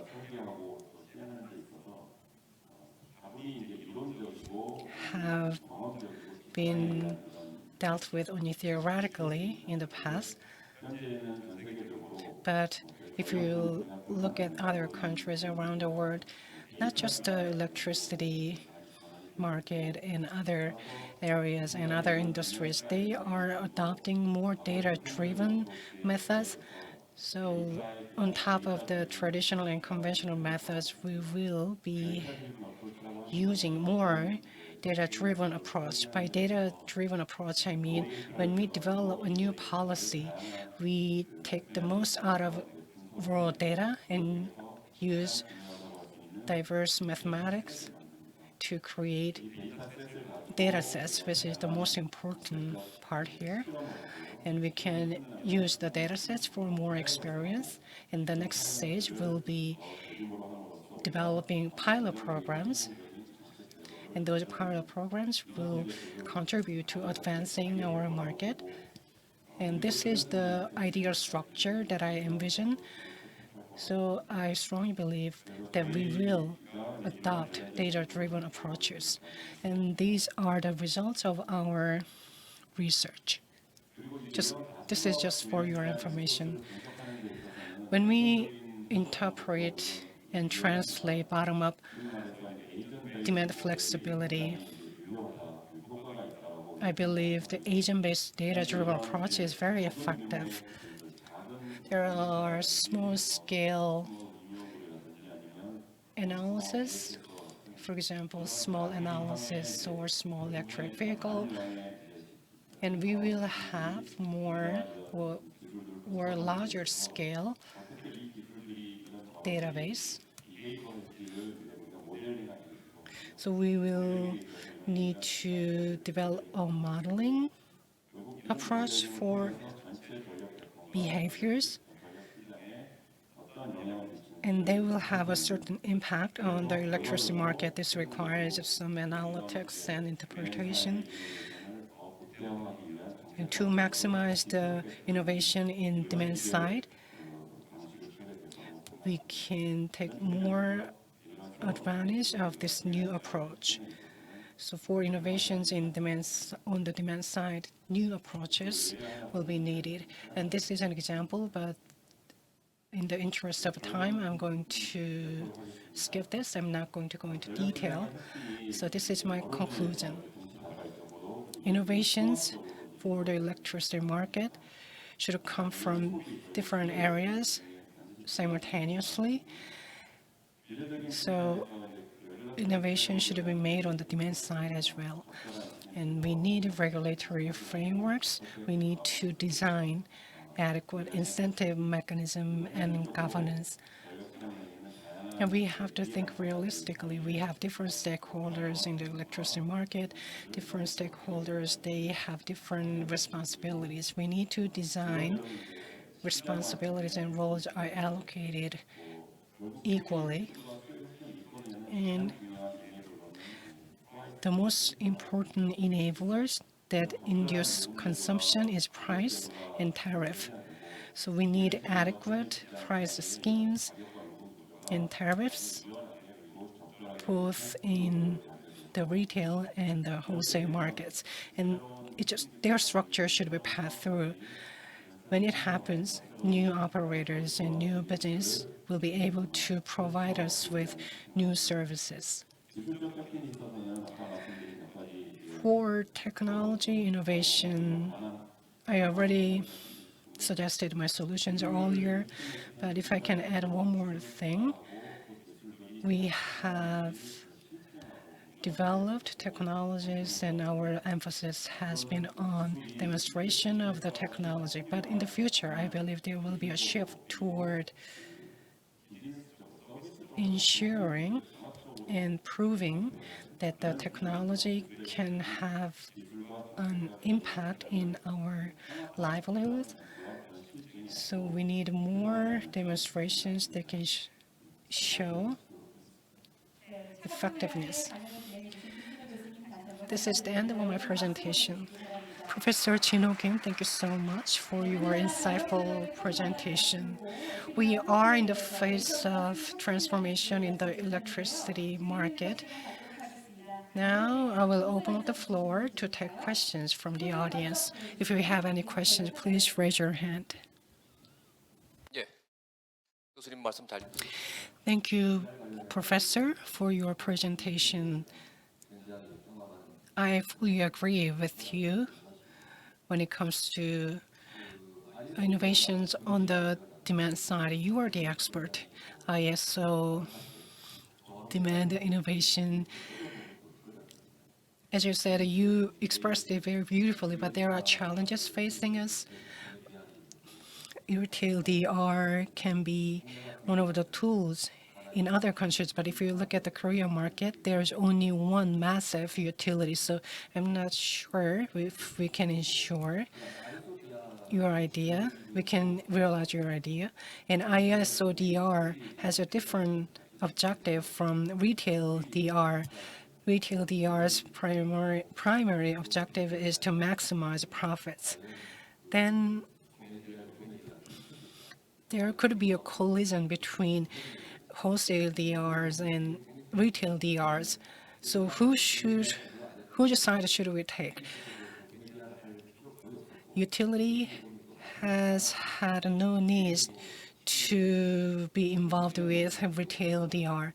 But for electric charging, regardless of system load, prices have been set. So for us,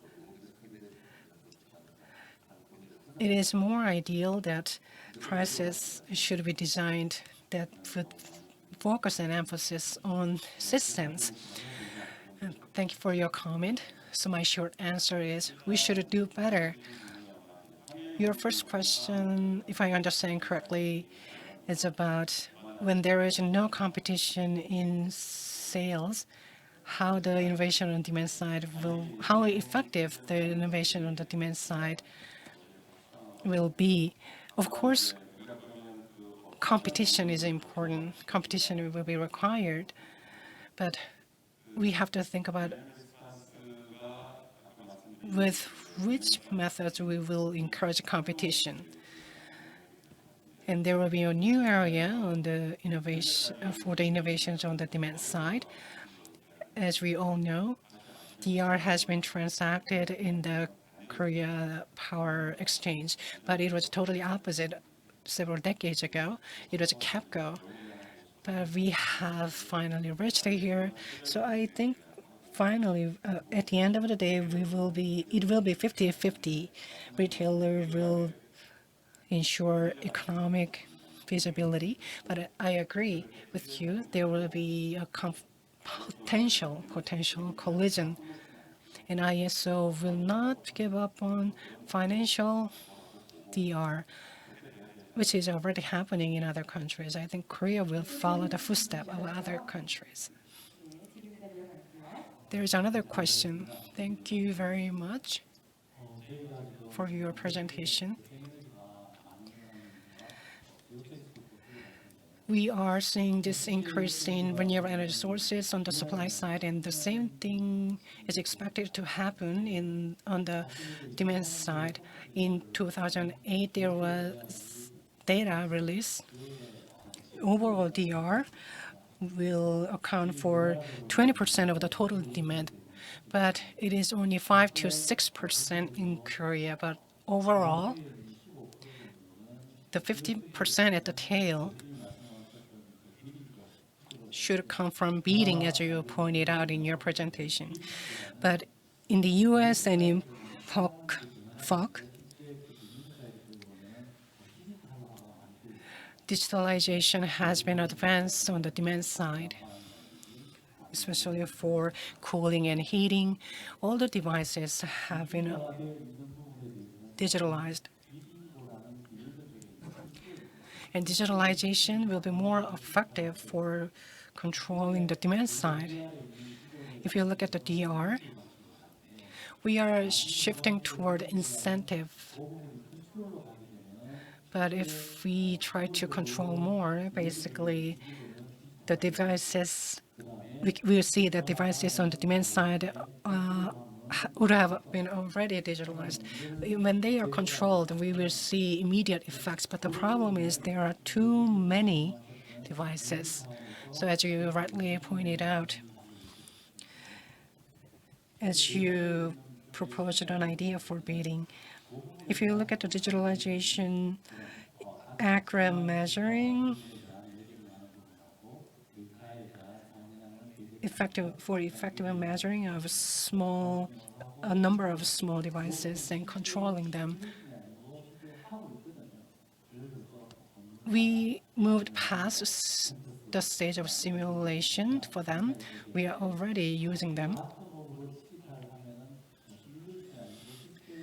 But if, as you suggested, we can use the bottom-up approach, we can ensure this happens faster than we expected, and it can lead to a larger market, which is one of the benefits. But if we fail to control, there will be problems in the market. That is one problem, but another problem is that we have to consider the manufacturing sector and the heating and cooling. As I said earlier, the number is only 5 to 6% in Korea in terms of energy efficiency. So what are your take of my comment? I agree with you.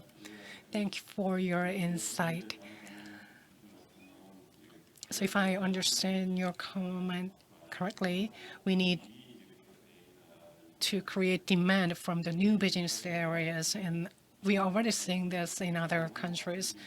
But as I said earlier, we can not expect this will happen overnight. There will be trials and errors before we get there. But the reason I focus on innovations on the demand side, more technically speaking, the bottom-up side, because we have more potential innovations on that side. But that requires more prerequisites, including adequate compensation and adequate price systems. Any other questions? No one on this side has asked questions. I hope we have someone from this side ask a question. If not, we will wrap this session up.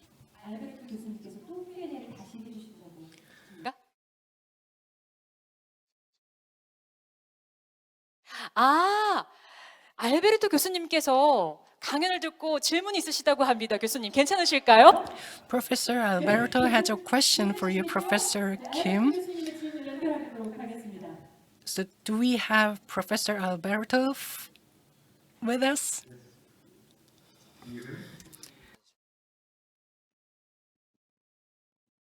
I'm assuming that you actually can hear me. So I have a question in terms of the extent of competition that you have in Korea. In the case of the US, there is retail competition in some states. Not every state has it. And even in the states in which there's competition, most consumers are actually facing regulated rates, right, which are controlled by a public utility commission. So in Korea, do you have many consumers actually facing real-time prices? And do you foresee that there's going to be regulatory reforms that actually make more consumers face those kind of like real-time fluctuations? Or what kind of like protections do you think that are going to be put into place? Thank you. 제가 잘 알아들었는지 모르겠지만 뭐 이제 실제 I'm not sure if I understand the question correctly, but if I understand correctly, he asked about how consumers are exposed to real-time prices in Korea. There are no Korean consumers that are exposed to real-time prices. So I'd like to put this way, we don't have a real-time market in Korea yet. In session 2, another speaker will tell you more details. So we may be able to create a real-time market and adopt new innovations to increase efficiency in the electricity market. We have some plans, and I believe we will have a real-time market in the future, but not yet in Korea. Does that answer your question? 네네, 잘 I think Professor Jino Kim's presentation has been very engaging. Thank you so much for your answers. Please give Professor Jino Kim another big round of applause. Thank you so much. 전력 Today we have invited many experts and players in this conference. And thanks to your active participation, I think this conference is going really successful. So, under the theme of stabilizing the power system through electricity market reform, we are successfully proceeding with this conference. I expect your continuous active participation. Please wait until we finish the rearrangement of the podium. We will have a panel discussion. The moderator role will be served by Professor Chu Sung-kwan from Korea University, and the panelists are Professor Cho Hong-jong from Dankook University and Professor Kim Ji from Cantech. Please wait until we finish the rearrangement of the podium. Thank you.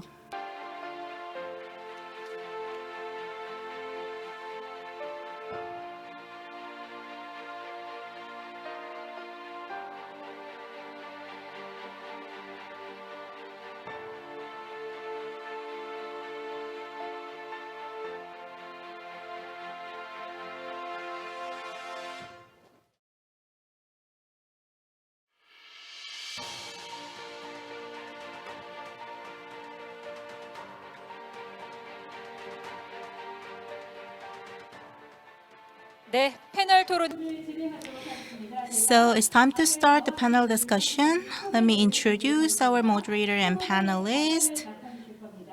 Professor Chu Sung-kwan from Korea University will serve as our moderator today. And as our panelist, we have Professor Cho Hong-jong from Dankook University.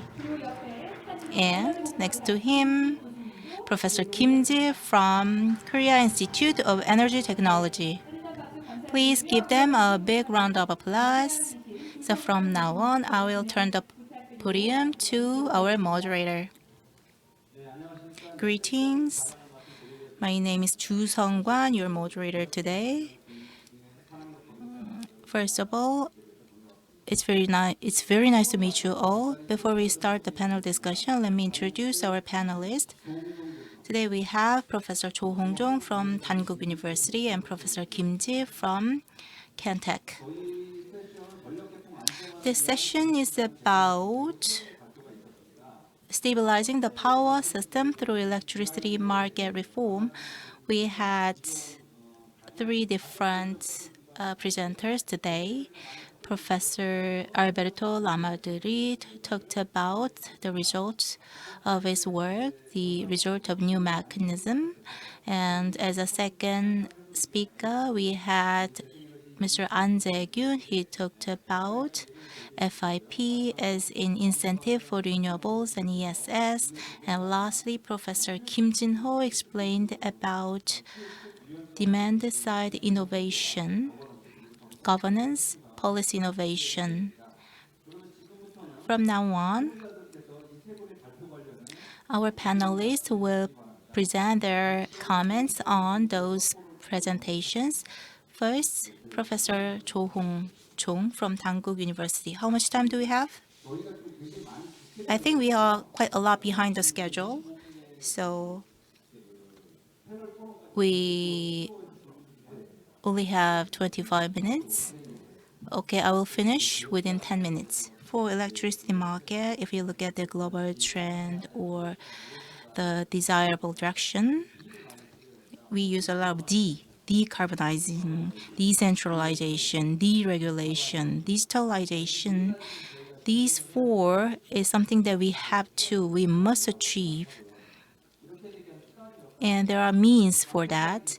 Marketization for electricity traded in the market. I think we need to see a clearer picture. And we need to develop more products. I asked about derivatives. We need to more develop the derivatives or various contract schemes for risk management. I think that's the market that we need to have in the future. And as to grow as an industry, the electric market need to grow further with global competitiveness to export to other countries. That's the picture of the electric market in the future. That's the role of the KPX and the system connection, R&D sector. All these are connected for that role. That's the beginning of my remarks. Recently, I visited Australia. I visited commissioners from the Electricity Committee, and I met many generators, consultants, and learned about Australian market. And I felt almost embarrassed about our situation because we don't have any market structure. We have only one retailer. The product we have is just a day-ahead market.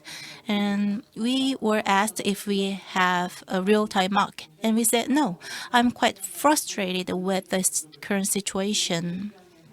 And innovation, policy development, all these issues are accumulated. The CapEx deficit, financial situation, the lagging behind Korean market, the fundraising, all these are serving as risks for our market. So going forward, when we look at the electricity market, eco-friendly is something that we must keep. And to stably supply electricity, this is the goal that we have to value.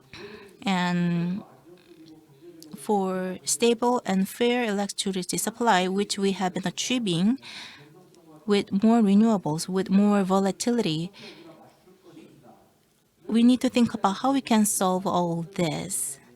And that's what we have discussed today. To solve this, I think we need markets for investment to develop our industry. A market that does not provide compensation will not work. So we have to continue to stably provide electricity going forward, but we need to think about how we've been doing our work so far. So how the system will manage risks, this is something that needs to be solved by the MOs of the KPR. KPX has the responsibility.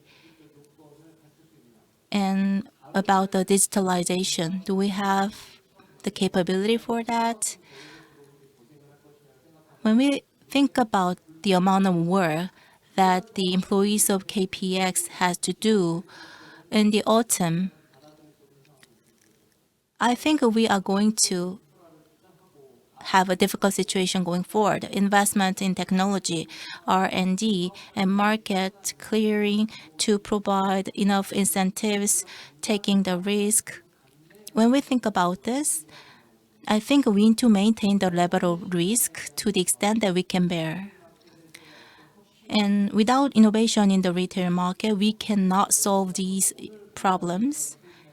And the presentation that we had today will be the starting point of our discussion to these problems.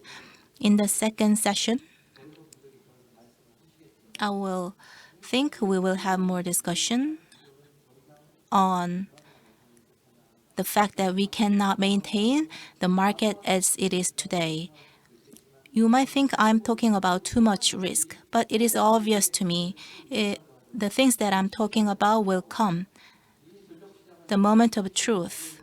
I think we should decide if we will prepare or if we will be faced with such risks. So we need to get prepared. But the political arena or the government, I'm not sure if they are really prepared for that. The centralized electricity plan and the system operation or the electricity mix authorities have been centralized. We always follow their directions. They talked about specific numbers like percentage, but I don't know how much we can do differently or with all the same way.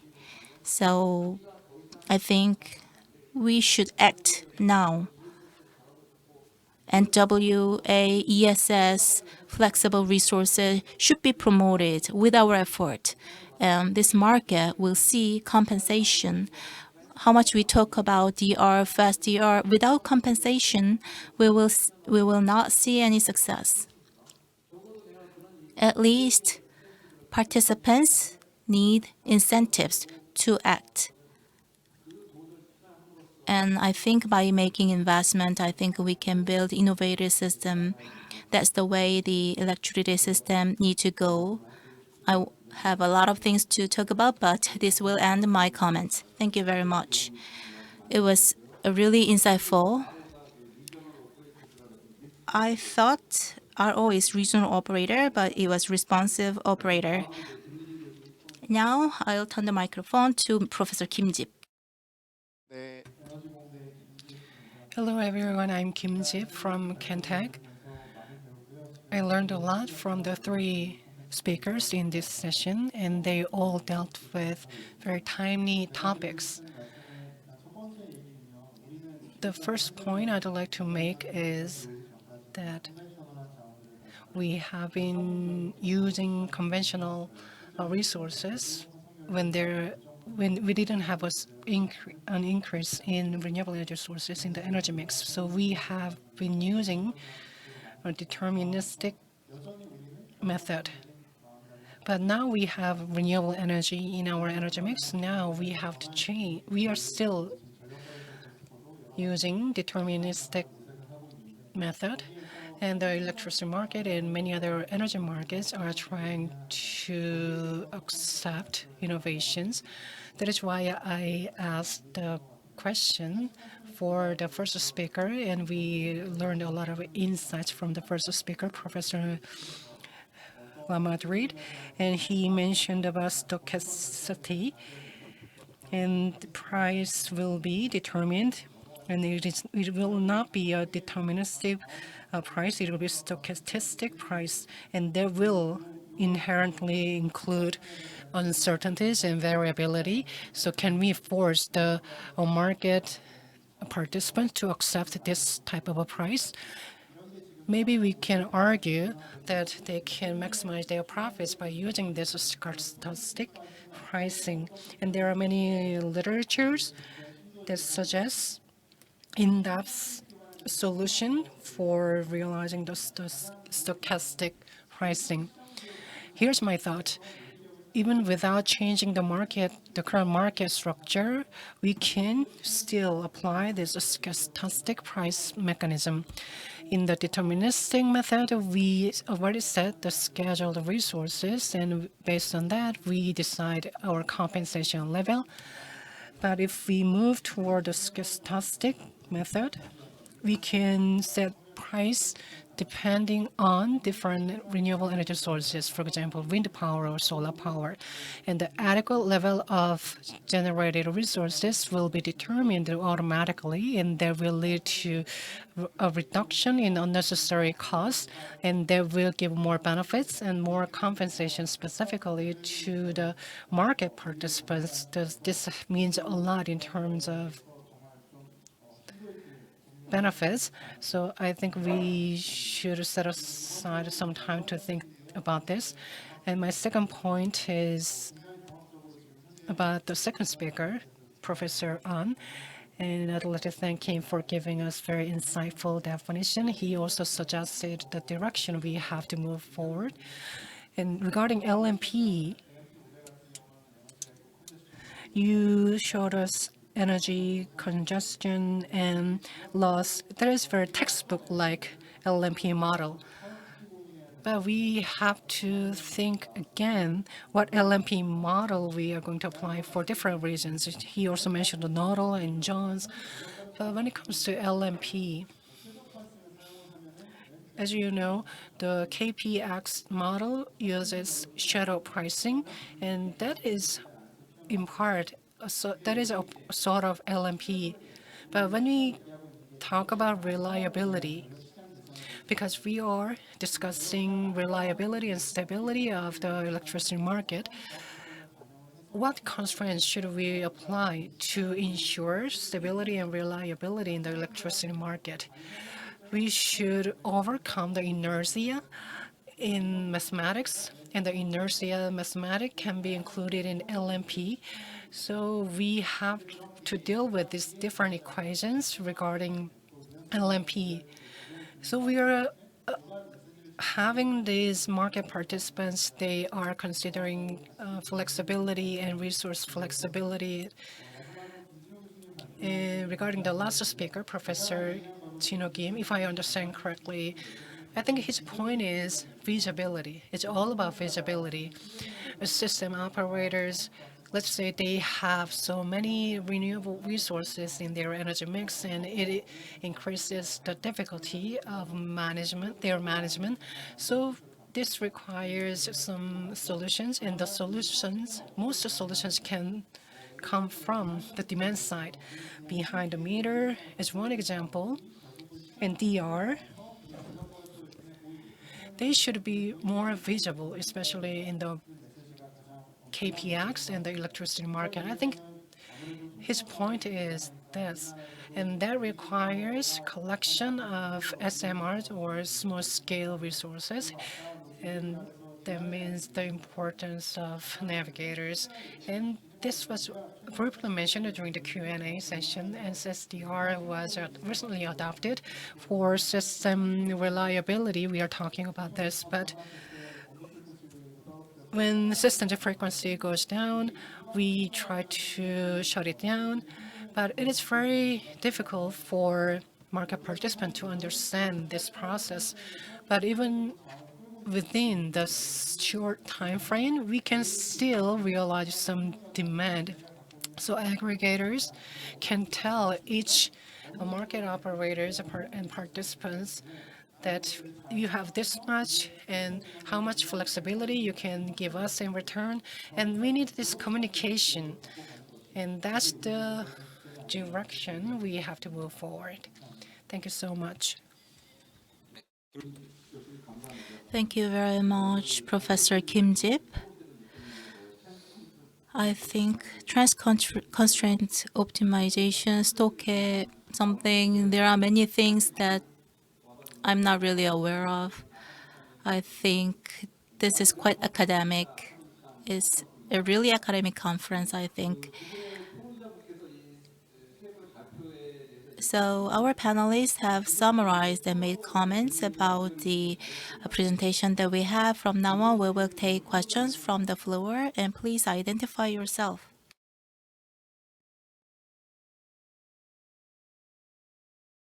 안녕하세요. 이상호, SK Conferences. I raised my hand because it seems like others don't have a question. Listening to what you've been saying, I think everyone is thinking about as renewables become dominant, we have uncertainties. And with this, we are concerned about system stability. This is something we all are thinking about. And while designing markets, I think we are all keeping this in mind. When we find the solutions, economic feasibility, stability, between these, we think about optimization. And when we design new markets for initial stability, I thought about sustainable formula that can strengthen the stability of the system. I thought about it. So, from economic point of view, about the fact that I thought about how do you see this? Thank you very much. Professor Cho Hong-jong will answer to the question. When you apply factors, there are trade-offs while optimization, all the things, stochastic or other things need to be considered with the cost, how we see and analyze the cost. There is no fine solution in our market. We have only one retailer. We cannot respond to any variability. We need to diversify pricing. Electricity need to have different prices in different conditions and situations. So to respond to volatility, derivatives, insurances, term market contractors, all these flexible resources should be consumed in our market for good compensation. We need to more active for this. And to this end, our market needs to open more. Otherwise, how many changes we make, how much good price we have in the wholesale market, we cannot pass that to the retail market, then these efforts will be useless. Of course, we can have some ways to decrease the cost, but it's not a complete solution. So with diverse pricing, for that to be working in the market, I think we need to have a good retail market. Thank you very much. Is there an additional question?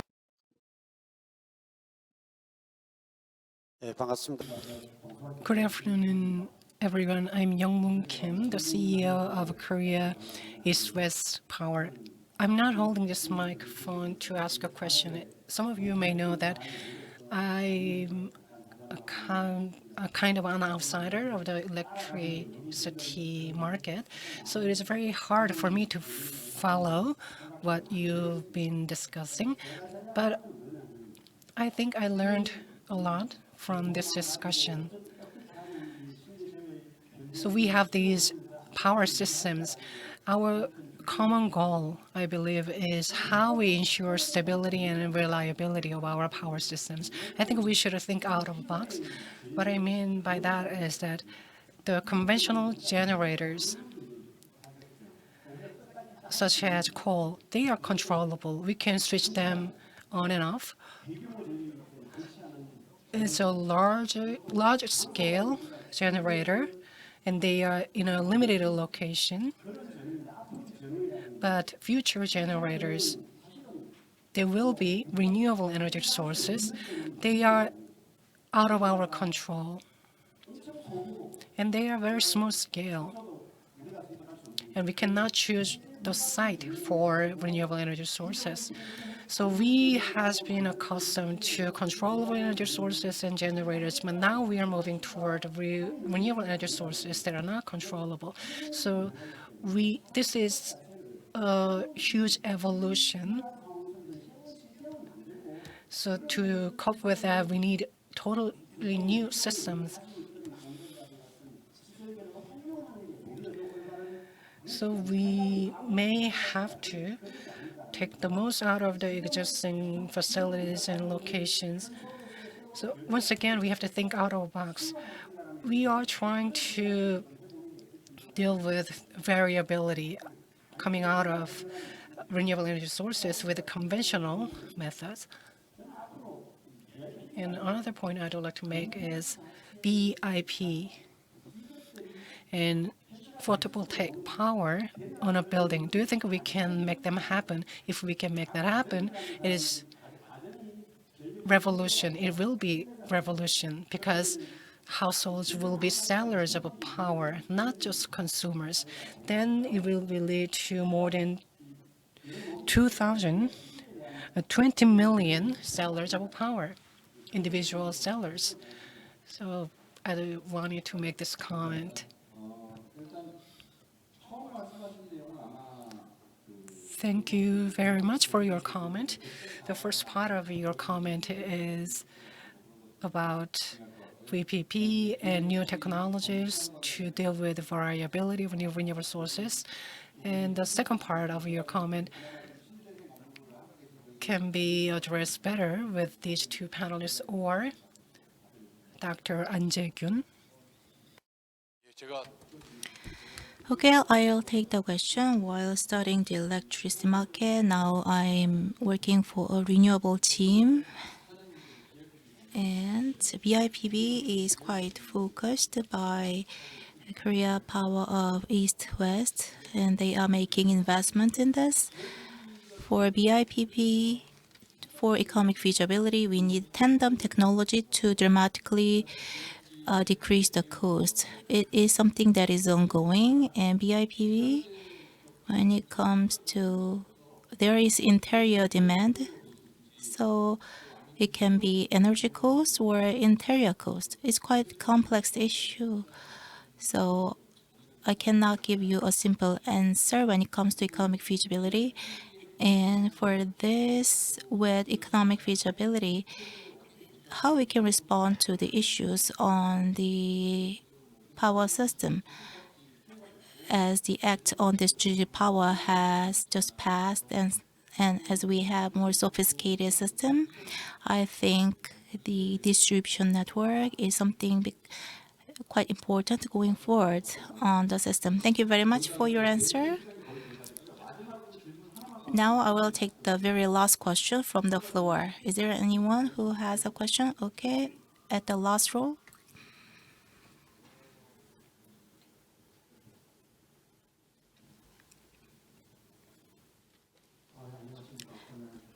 Very nice to meet you. My name is Kang Do-young. I'm a researcher. I have one question. For LMP, why it is introduced? I think the increase of renewables and disbalanced supply location are the reasons. Then I'm concerned for if LMP lead to more investment in the capital area, then it will reduce the new establishment of renewables. And how do you see about this, Mr. An Jae-kyun? You talked about FIP, but is there any other scams that we can look at? It's a good question. So it's also a question for Mr. An Jae-kyun. Because I'm studying the electricity market and renewables at the same time, for LMP, in the central area, if we introduce LMP, it will increase SMP. So in the wholesale market, the signal will be favorable for the central area. Then the renewables can be located in the central area more. And for FIP, and if FIP is combined with LMP, it will generate synergy.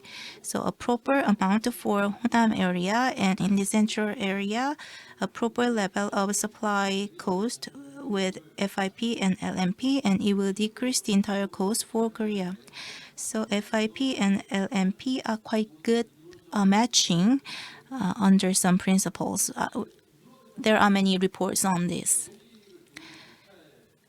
But LMP is not introduced in the Europe. FIP has been introduced, and in the US, they introduced LMP. So there is no case where we can see the synergy effect of FIP and LMP at the same time.